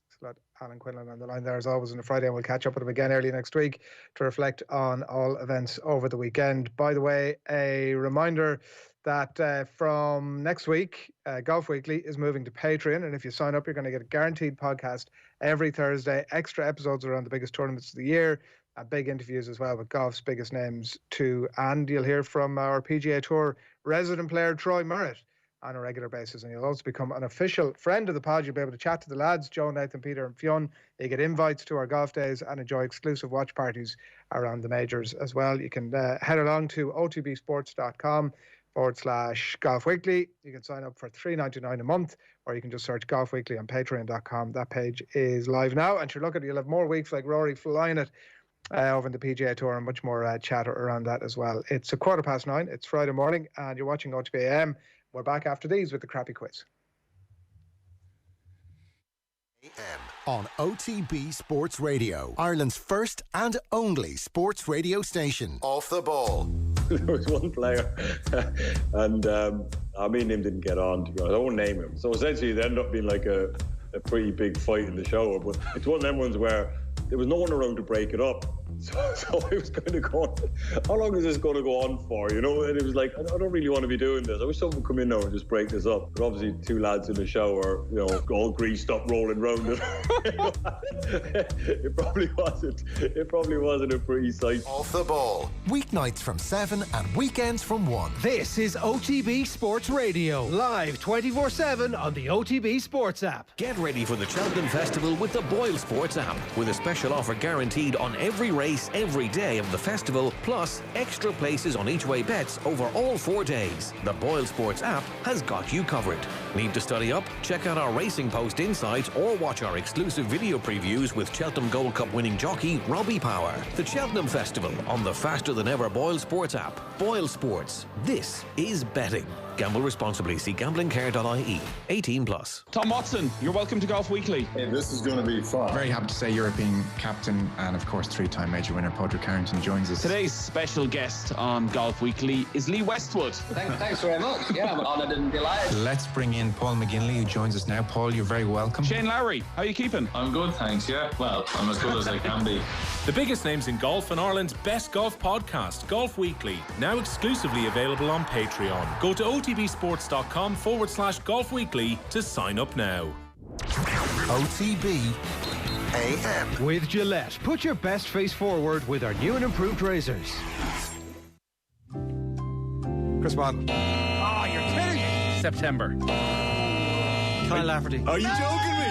Is that right? I know, is that right? Anybody else? Leash, was it? Like, that is one of the most stupid questions. Darius Vassell? Seriously, you all need to just stay quiet. This is getting really annoying doing this quiz. What is going on here?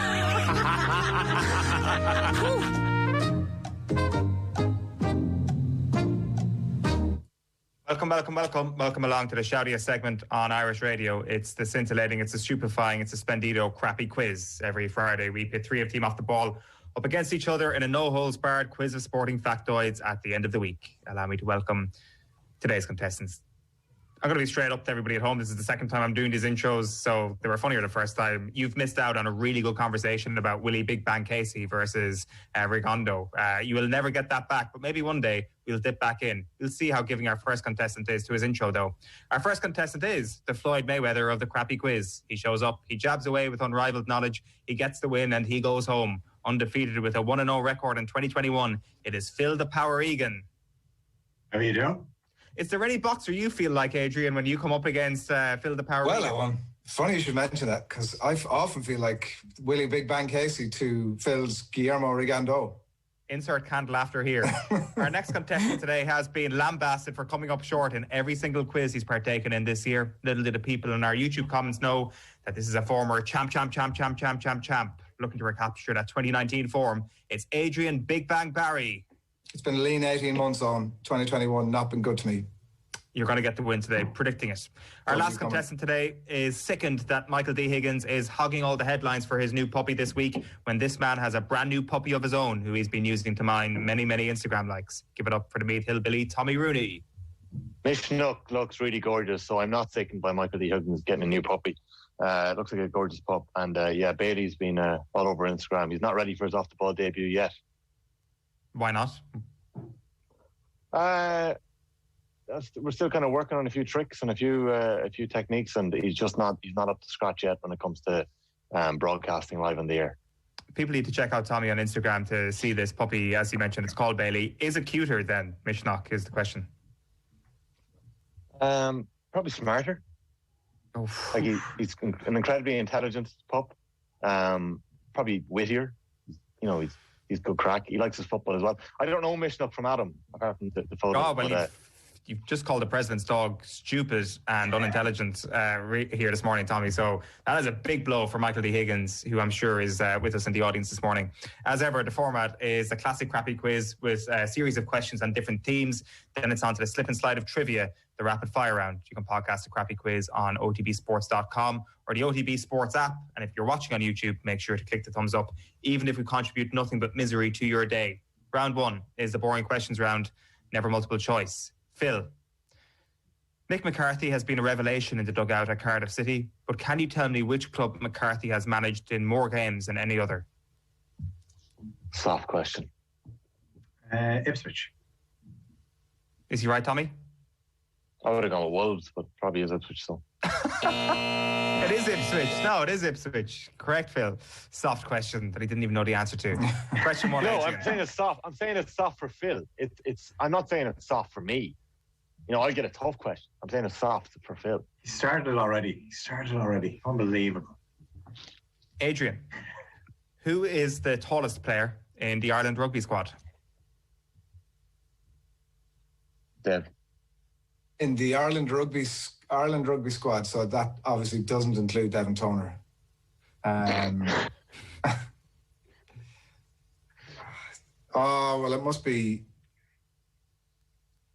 I mean, I don't know what you mean by the Ireland rugby squad. That's part of my difficulty here. What do you mean? Do you mean the squad, the squad from the Italy game? The SixNations squad this year. For the squad from the Italy game? No, the SixNations squad this year. Because that's suddenly now like so James Ryan, Ryan Baird, Devin Toner, right? So like I don't know what squad you're talking about. Devin Toner hasn't been. Devin Toner's not in the Ireland squad. He's not. Jojo, wait till he gives an answer. Don't be hitting that buzzer. Wait till he gives an answer. So it could be like James Ryan or Ryan Baird. You're cheating, Adrian. I'm just trying to think if there's any other. It's not Henderson. No, it's got to be one of them. And I think that James Ryan is a giant, but I think that Ryan Baird is a very, very tall gentleman. So I'm going to go with him, Ryan Baird. No, it is James Ryan. Ah, damn it! James Ryan. There's not much English, is there? That was unlucky, Adrian. Straw poll. Who thinks Luke Shaw is 6'1"? He's nobody in this call, I wouldn't have thought. He's not 6'1". No. I do. He's 6'1". Who said that? He's not 6'1". Everywhere. Premier League website, Wikipedia, which cited the Premier League website. So one source has it wrong, and then they're all copying him. He's 6'1", lads. He is not 6'1", Tommy. Look at team photos. He is. You know he's not 6'1". You wouldn't have brought this up. If you thought he was actually 6'1", you wouldn't bring it. He's not 6'1". I've stood by this for the last few years. I'm sticking with Luke Shaw being 6'1". He's a small 6'1", but he's 6'1". Yeah, a small 6'1", as in 5'11". James Ryan is 6'8". Ryan Baird is 6'6", and there are a host of other players who are 6'6" as well. Wow. Where's Ian Henderson? Because I always think of Ian Henderson. You can only call him Big Ian Henderson. Yeah, 6'5". 6'6". A lot of 6'6" rugby players. James Ryan stands at 6'8". Tommy, Larry McCarthy had his first outing as GEA president last weekend, but can you tell me who the first GEA president was?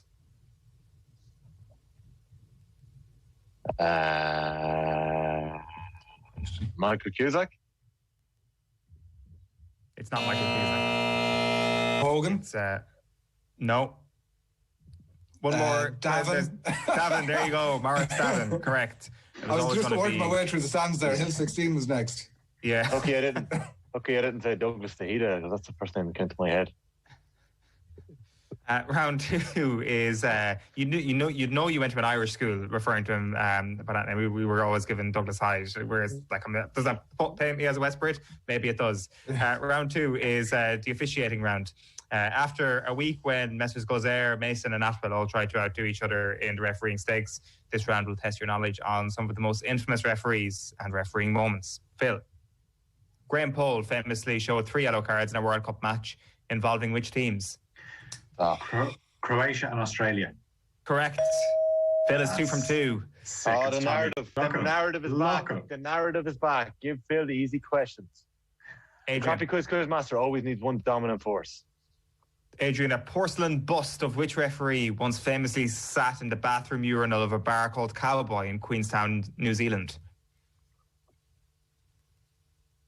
I've no idea what that. I've either not heard or forgotten the story. Can I have that question once more, please, Quizmaster? A porcelain bust of which referee once famously sat in the bathroom urinal of a bar called Cowboy in Queenstown, New Zealand? Like, there's a big part of me that wants to say Steve Walsh, but I'm going to go with... If it's not Steve Walsh, I'm going to go with... I'm going to go with Nigel Owens. No, it's not Nigel Owens. Anyone know? No. No one knows. It's Wayne Barnes. So this bathroom had a porcelain bust of Wayne Barnes and of Stephen Jones, the rugby writer as well. The New Zealand rugby fans weren't enamoured by them. I do believe it's gone now, and it's replaced by somebody else who I've just forgotten at this moment in time. Tommy, question 2 for you. Who refereed the Henri handball game? I know the answer to this. Damn it. Swedish. Oh my God. There was that piece on him last year where they went to the village where he's from. That's so annoying. You were at that game, Adrian, weren't you? Yeah, that's also... I also contacted the man afterwards and had a bit of an exchange with him to see if he'd come on, but no dice. Did he show you yellow or straight? Jojo, don't hit the buzzer here. I'm trying to... No. Oh, hello, Bailey. Hello. Come on. Bailey comes in with the answer. Tagged onto his Oh, my God, that's a cute puppy. That is a very cute puppy. Great deflection tactics. How are you? Back to the quiz. Thank you, Bailey. You know Sheafer's tagged the answer onto his collar and just sort of wandered him into screen. That would be genius. That would be pretty smart. Jojo, I'm not giving an answer here. Give your answer. You're out of time. Thank you anyway. Excuse me. I know he's a left back with Blackburn. Martin Olsen. Oh, he was close. Martin Hansen. Martin Hansen. Don't shout close in the room. I knew I was close. You misread the tag when it came in. Round 3. The recap. Tommy and Adrian have yet to get a point. Phil is on 2 points. This is looking ominous, folks. Hey, not going to lie. I told you he was a smart dog. He just opened the door there. I don't know how he did that. Probably trying to say get out, Tommy. Yeah, but I told you it was Martin Olsen rather than Martin Hansen, so not that smart. Round 3 is the greatest Irish shows on earth round. After a week in which we have brought the world to a standstill with our national ambition to bring the 2030 World Cup to every nook and cranny of Ireland, this round will test your knowledge in the previous times the eyes of the sporting world have been firmly fixated on this island. Phil, the Women's Rugby World Cup took place in Ireland in 2017. In what stadium did the final take place? Was it... It's an answer now. I'm trying to think now. Right. I'm going to go for Donnybrook. No, it wasn't Donnybrook. Ravenhill. Wow. Adrian is flying with other people's questions today. Just didn't suit you. Didn't suit you. Kingspan Stadium, we should say. Adrian, question 3 for you. Michael Lynagh broke Irish hearts in Lansdowne Road in the 1991 World Cup with his last-minute try in a quarter-final against Ireland. Who scored the Ireland try that looked for a while as if it might be the winner? What? I thought this would have been absolute banker for Adrian Barry. Rugby nostalgia. Look at that All Blacks Munster poster over your shoulder. Think of that Leinster tweet. George. Possibly the greatest side of all time. Is that an answer? An inkling of an answer. Oh, fuck's sake. Apologies for some terrible language from the host of Friday's OTB AM. Oh, Jesus, as you started to ask the question, his name came into my mind. Now I can't think of it. God, this looks tough, Adrian. I can't believe I didn't remember Martin Hansen's name. I'm right with George, haven't I? Haven't I?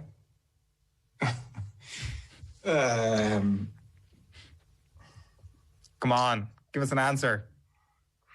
This has the potential to be the most annoying question for me of all time. People at home are screaming at their radios, Adrian. Everybody knows it. Everybody remembers 1991. Come on, give us an answer. Oh, give me a clue. Give me a clue. No, give us an answer. Give me a clue. You two know it. Gordon. Oh, Hansen. Gordon. Hansen. Where is this information suddenly coming to you? Like one of the kids. It's one of the kids just put a note under the door. Come on, Adrian. TikTok 5. Gordon 4. Hamilton. Is Con in there? What did he say? Gordon Hamilton. Correct. Yes! Oh, no. Yes! Whoa, yes. Wait a second. Yes. Did that really happen? I've never seen someone eke out an answer from nowhere. That name, honestly, lads, you can't. You wouldn't believe if I didn't get that right. I probably would have done a Tommy on it and taken my earbit out and just left the quiz. Yeah, wouldn't blame you. Gordon Hamilton scored a try that day for Ireland. Tommy, well done, Adrian. As a Meath man, Tommy, you were proud of the province of Leinster getting the Ryder Cup in 2006. Can you name the 3 Irish golfers who played that weekend?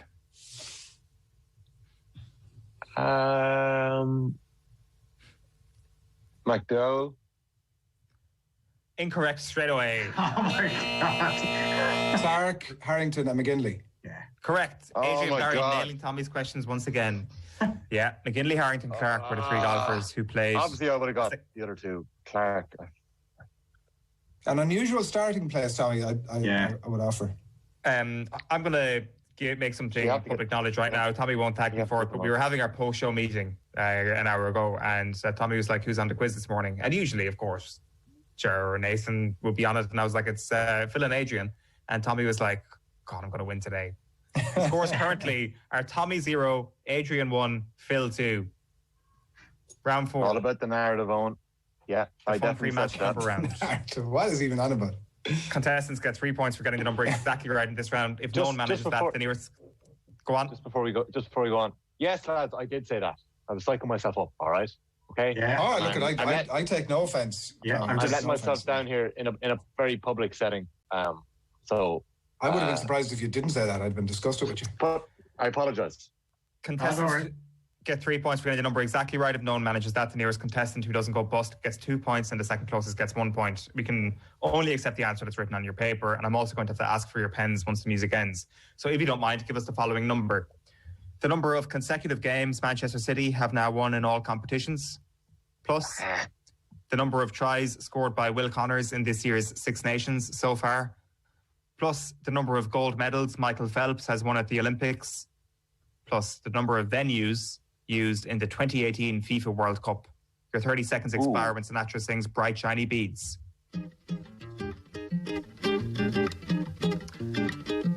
So, how many games have Man City now won in all competitions consecutively? How many tries has Will Connors scored in this year's Six Nations? How many gold medals did Michael Phelps win at the Olympics? And how many stadiums were used in the last Football World Cup? Add those all up, and what do you get? Pens down. Adrian. Phil is first. Adrian. 41. I've got for 41. 41. 30. 30. Tommy? I went with 39. Phil gets 2 points. Tommy gets 1 point. You're all well under the number. The number is 58. What? Yeah, let's go through these. So, the number of consecutive games Manchester City have now won in all competitions? 21. 21. The number of tries scored by Will Connors this year's Six Nations? 2. 3. 2. 2, yeah. 2. So the number, first two, right? The number of gold medals won by Michael Phelps at the Olympics? 36. 36? No, it's 23. And the number of venues used in the 2018 FIFA World Cup? You must have got one of these questions, Sammy, wildly wrong. Well, I got that one wrong. I said 9 medals for Phelps, like a dope. Oh, right. And there was 12 venues used at the 2018 FIFA World Cup. You tot that all up, you get to 58. Yeah. Phil, that brings you to 4 points. Adrian, you're on 1 point, and Tommy, you're on 1 point. You're both lagging behind Phil here with 3 points. By 3 points. Phil, you sure that wasn't 31 that you gave the first time, was it? No, it's 41. I have it there. 21-2. I completely went under on Phelps because I couldn't think of it. I said, I'm not going to bust myself. I went we under move on to the final. Our winner tonight will be decided in the round that separates the men from the boys, the Wolfsburgs from the Wolfsburgers. It's a no theme in particular, ridiculously easy rapid fire round. The score you get in this round will be added to the score in the previous round. There will be 40 seconds there for everyone to answer from the same set of questions. We're going to start with the person with the highest number of points. That is you, Phil. Then on to the person in second. We tossed a coin earlier. It is Tommy. And then that's, you see, his guff. That's what results. That's this narrative guff. That's what's happened there. Last minute, referees got swayed. It's like, what was his name? Talking about Niall Quinn talking about Roy Keane swaying the referee in that United City game. Gives it a bit of this. Bullshit. Yeah. You know what? I back you to recover from this, Adrian. Adrian, it's Phil, like, you got to get them all right. It's true. We both know it, man. Yeah. If you What's get a the score, just out of interest? 4-1-1. If you get a question correct, I will keep asking you questions until you get one wrong. And then once you get one wrong, I move on to the next person. And your incorrect answer means a deduction of 1 point. Phil Egan, are you ready? Best of luck, Phil. Your 40 seconds starts now. In what year did Pele play in his first World Cup? 1958. Correct. JJ Watt has signed for which NFL team? Denver Broncos? No, Arizona Cardinals. Name the French rugby head coach, Tommy. Galtier, correct. Louise Quinn plays for which club? Fiorentina. Correct. In what year will the next Women's World Cup take place? 2020. Rugby. Rugby? Oh, jeez. Yeah. 2021. 2. No, 2022.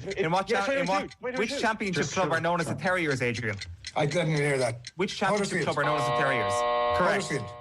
I need another question there. That's a joke. It is a joke. You completely threw me. But you threw me with the word. It doesn't make any difference. We'll freeze on that. We'll freeze on that because at least I finished second this way, and I can catch Phil unless you want to give me 2 more questions because he was actually. No. I think I need 2 more questions because he was guffing on, and I got cut off there, and you were about to start another one.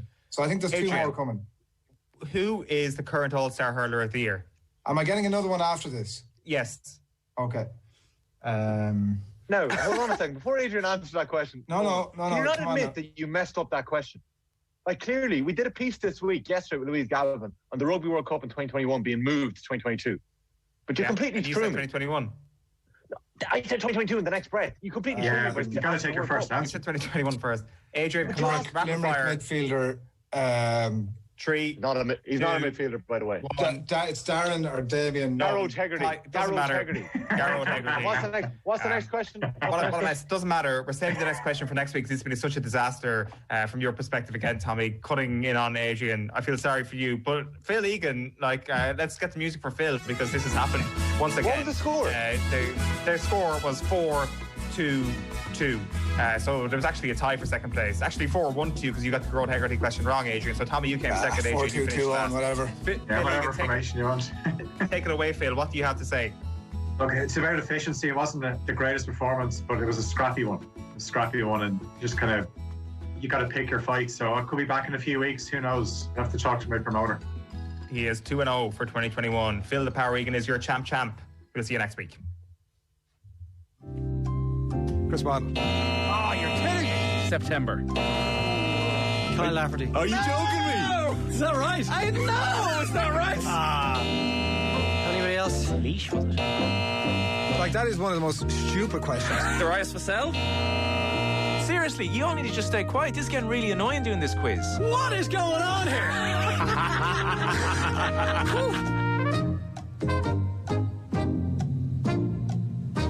Last night was pretty dull, I think it's fair to say, Damien, and there have been quite a few dull games, not just involving Manchester United over the past few weeks. How much of what United is going through is specific to them, and how much of it is just a reflection of this season, the relentless nature of the games, the strength and conditioning that in a normal season gets the players to an incredibly high level that just isn't there right now? What do you put it down to? Well, I mean, last night on commentary, it was the bloody fog was a problem. Now it's the fact they can't go to Marbella in the middle of the season. Every team's suffering.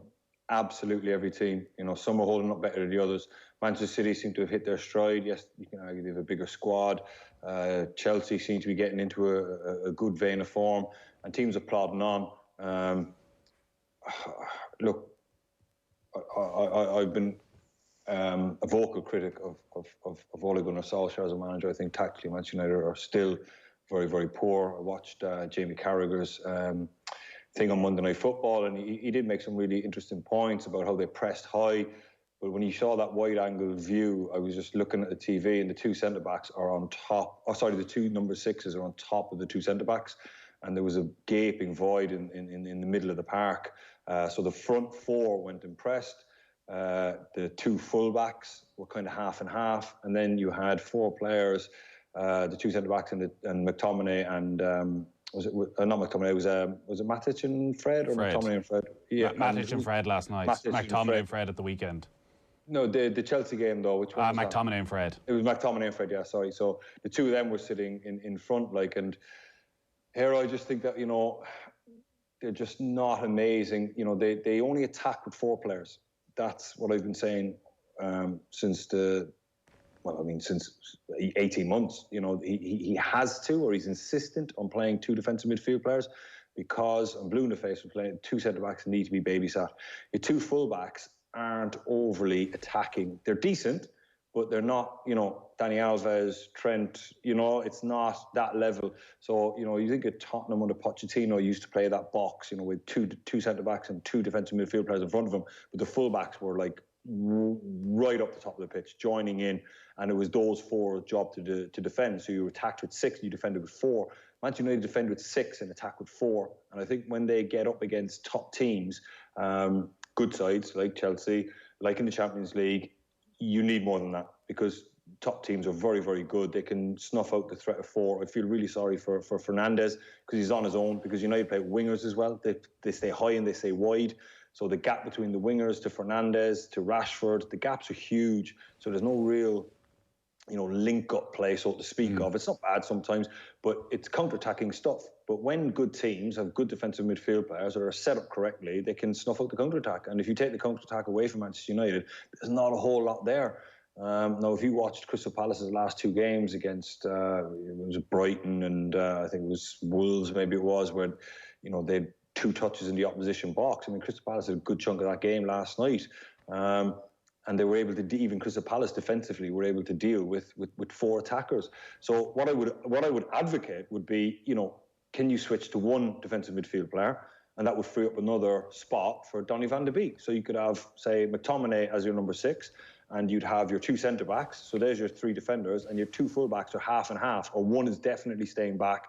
You know, with the box of what they're playing at the minute with the two defensive midfield players, I think both full-backs can fill their boots. So then you're attacking with six, defending with four. But they don't do that. Can you do that? Can they do that? Because you're talking about the centre halves needing to be babysat. Yeah. Do they need Fred and McTominay? Is actually Solskjaer doing the right thing? Or we're talking about Harry Maguire and Victor Lindelof. We're not talking about two kids here who need, surely they don't need that much protection. Well, he keeps giving it to them every week. He gives it to them. Now, sometimes when they play like a lesser team or a mid-table Premier League team, he plays Pogba in there.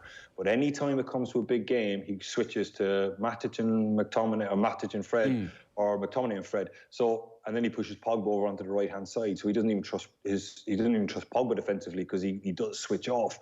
But if you're going to play with that box of two centre-backs, two defensive midfield players, then your full-backs need to be almost level with it's difficult when you play wingers, but the fullbacks need to be underlapping like Kyle Walker does. I mean, they should be free. They should have almost free roles. Go and fill your boots, join in, cause carnage, make runs, and even like United. I know Luke Shaw's got 4 assists in his last 4 games, something like that. But before that, his numbers are really, really poor, and Wan-Bissaka's aren't great either.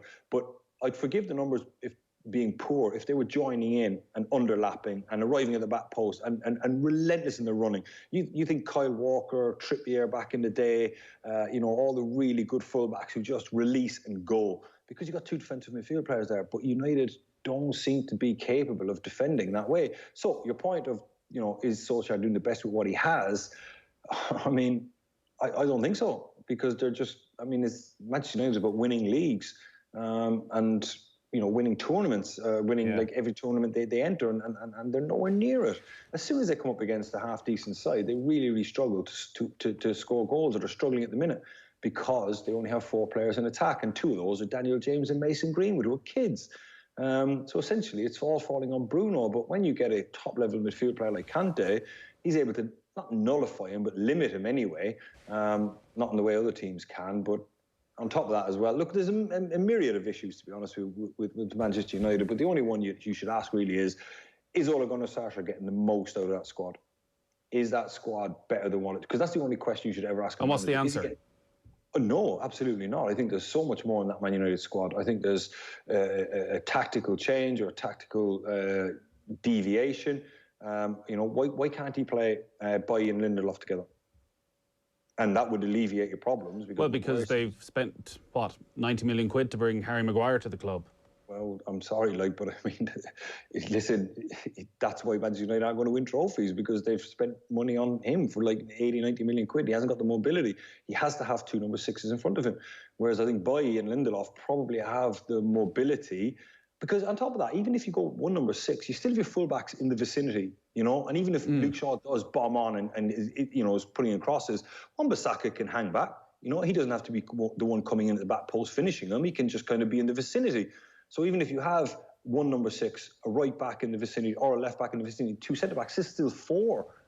So numbers wise, it doesn't add up really for me, and that's why United are struggling at the minute. I know. When Jamie Carragher did his piece, a lot of what I agree with nearly all of what he said about United wanting to press. But if you saw the press, the 4 went in and pressed. Maguire and Lindelof were on the halfway line, and on the wide-angle view, the 2 centre midfield players were 5 yards in front of them. And then the 2 fullbacks were in the vicinity. So you'd 6 defending, even on a full press. So even if you beat that press, which good teams will, top teams really, really will. If you want to play, do you think Man City at the weekend, they'll beat that press? Yeah. If you only press with 4, they're coming through it. And if they come through that press, and the next line of defence is 4 players on the halfway line, and you've got 30, 40 yards spare in the middle of the park, I think you're going to be in trouble. So it sort of sounds like they're stuck in a bit of limbo, Manchester United, in a different way to Liverpool, again, where they want to play a high line.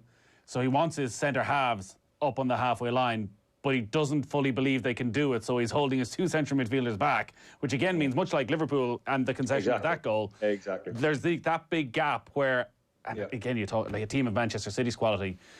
That ball falls to Kevin De Bruyne 10 yards outside his own penalty area. He's just knocking it over the top for Riyad Mahrez or whoever it may be.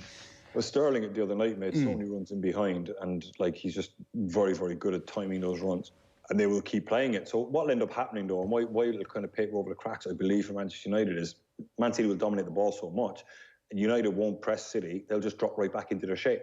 So they'll be 4-5-1, and it'll just be backs against forwards. But then that's where Manchester United are very, very good in the break. That's the one really good weapon that they have, is that when they do get back into that type of tough, hard to break down, 1 killer ball out by Fernandes to Rashford, and they're through on goal. So, that's why sometimes, I remember last year Manchester United went on this really good run of beating, all the top 6, but losing to everyone else. And that was because counter-attacking, was their one thing. But this year, a lot of teams have gone, all they've got is a counter-attack. So all week they're preparing, how do we stop Manchester United's counter? Well, I tell you what, number 1, when we're attacking, someone lock onto Bruno Fernandes, please. Someone find him and just go and lock onto him. Because when the ball pops out, you need to drill him absolutely straight away. Get on top of him. Does Bruno Fernandes figure that out? Is Bruno Fernandes the very best player, so we'll get used to being sort of man-marked? Does he in the next month suddenly figure out, well, I got to do something slightly different, and then teams will struggle again? Well, when I say drill him down, I don't mean man mark him, but you know that the midfield player is going to come out and be in his vicinity so that the ball does pop down, they're going to snap onto him. But what would really help alleviate a lot of that problem is if they had another Donny van de Beek on the pitch. Because if you want to go and clamp down on Fernandes, Donny van de Beek can pick up another position. And all of a sudden, if you're kind of putting aside 2-3 players to look after Fernandes and van de Beek, then you know you will find space elsewhere. But like again, the age-old problem. I've said it. I tell you, go back to all the biggest problems are 2 centre backs haven't got the mobility, and they need to be babysat. I'm saying for 18 months, and if you could free up one of the spots by playing one number 6, get Donny van de Beek in the team who can float, and he would take a huge amount of pressure off Bruno Fernandes. So I think, you know, moving forward for Manchester United tactically, it would be great. But I take your point that is he doing the best at what he can, or would he play Bailly and Lindelof together and maybe go with Fred? Because I think Fred is actually, I've watched a lot of him recently. He's not doing too bad, huh? I think he's been okay for United. He works his backside off, and he's a good player. I quite like him, and I think he might develop into that player that could play as one number 6. But you know, on top of that, I look. You're not convinced. No, I'm not. You know my feelings on United, but I just risk the wrath of all United fans now. You know, they'll be saying that, you know, I have a thing against United, and I don't. Well, look, let's come back to United in a moment.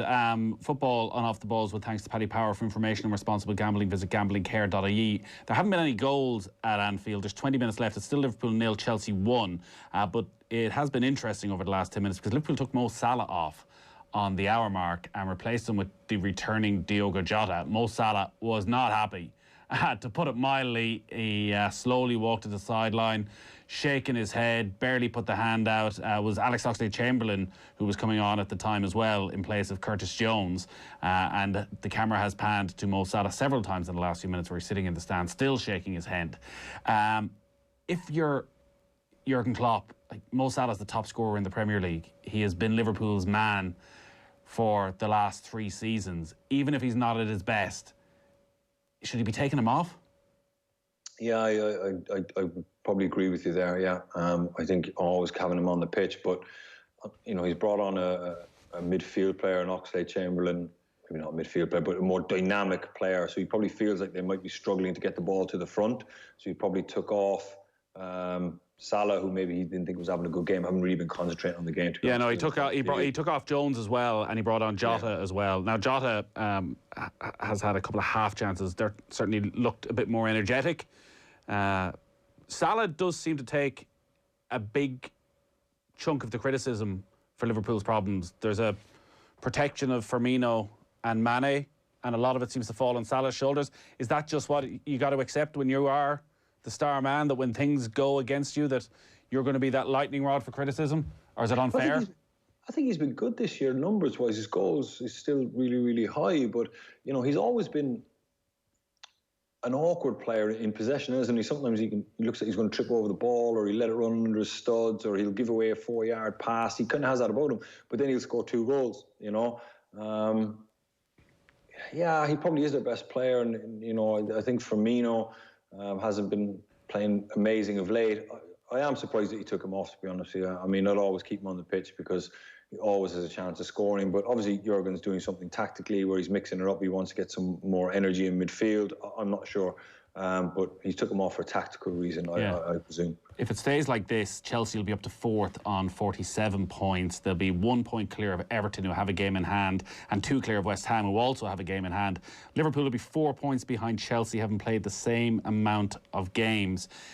This isn't a fatal blow, but the problem for Liverpool is there's no sign of this turning. That week after week it drags on, and if anything, it's getting worse.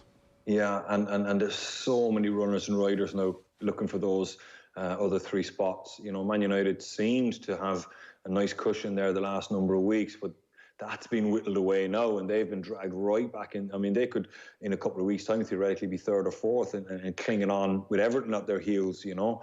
But Chelsea are getting the momentum at the right time. Liverpool just can't seem to get any momentum. It just looks to have gone really, really flat. I don't know what the repercussions would be if Liverpool didn't make the top four. I mean, well, already, and I'm not convinced how realistic it was, but like Liverpool have been linked with a Kylian Mbappe and an Erling Haaland, that they would be in the running because of the financial difficulties of Real Madrid and Barcelona, that those players, their likely destination is now England compared to Spain. Manchester City, we know, have the money, and that, as I expect continue over the next few weeks talking about what's next, is most concerning for all these clubs, is that City are going to go and invest again with a squad that is so packed. But if Liverpool don't qualify for the Champions League, like, not only are you not even in the running for those players, you're suddenly wondering, is Salah going to stay? Can you keep Salah if you're not in the Champions League? Can you keep Mane? Can all that front three stay in place? So it's going to be hugely damaging if they can turn this around. They do a Fulham on Sunday, which will have live and off the ball, which, again, you would expect them to win, but there's many games you would have expected them to win. Get your text in to 53106.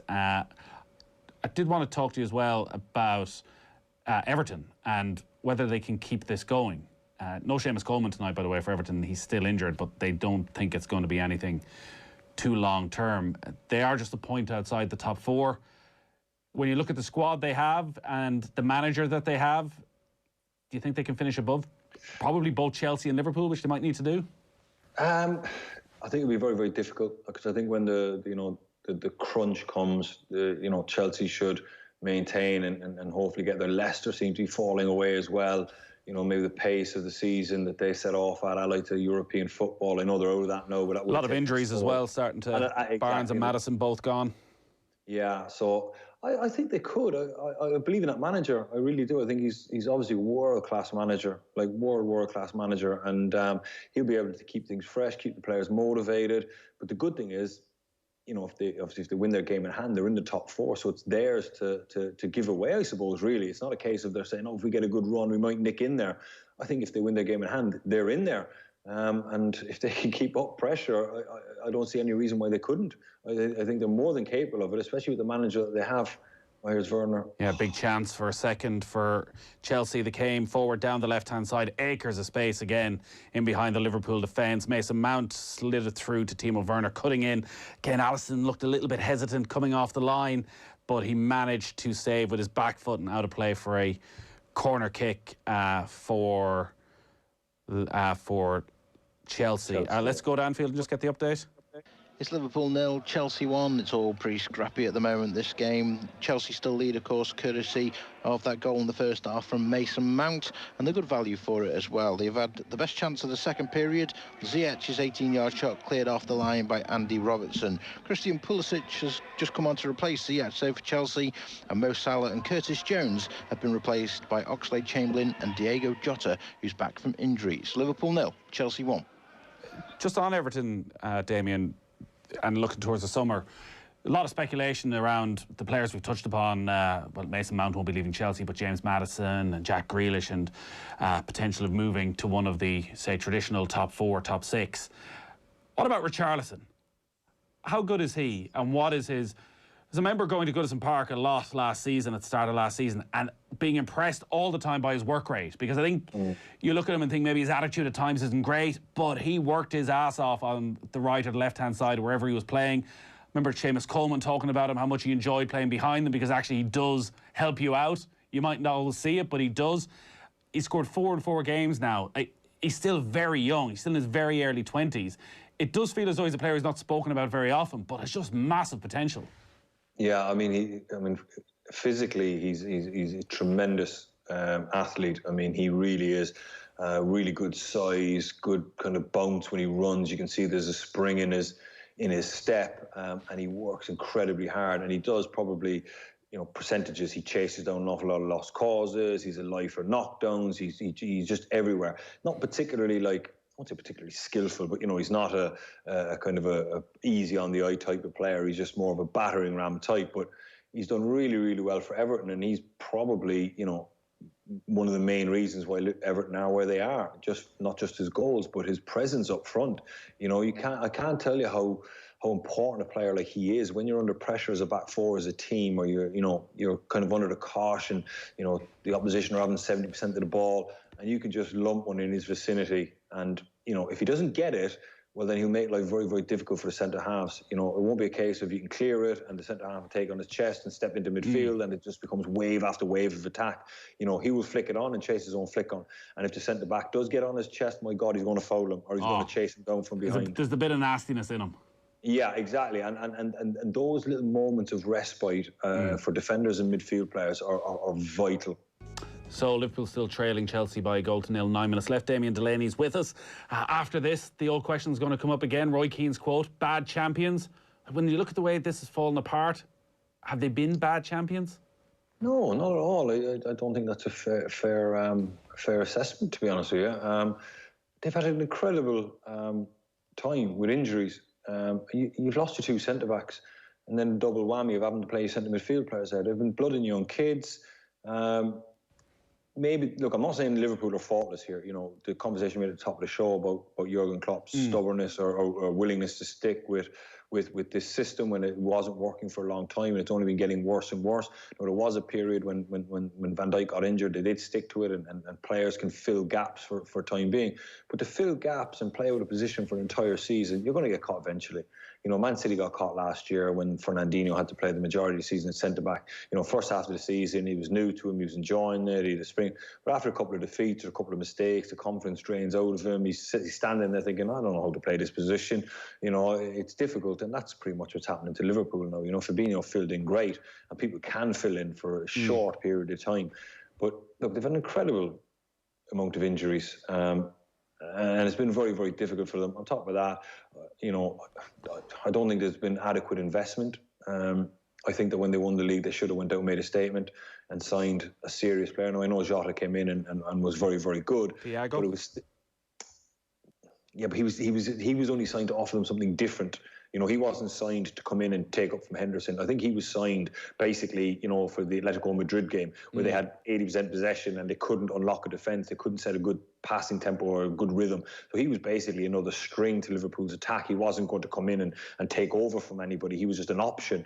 But like, you know, Jota came in and it seemed like the type of signing, a great signing, don't get me wrong, but like it was almost like, we're not going to sign anyone too big because they're all upset in the front three. You know, so I just think that, you know, last year if they could have gone and got a real big name and really put some pressure on the front three, because they've been going hammer and tongs for the last 2 or 3 years. It was inevitable that they were going to have a fall off. You know, you can only go to the well so many times, and I think that those three have just been flogged to death, and they really should have had a superstar coming in.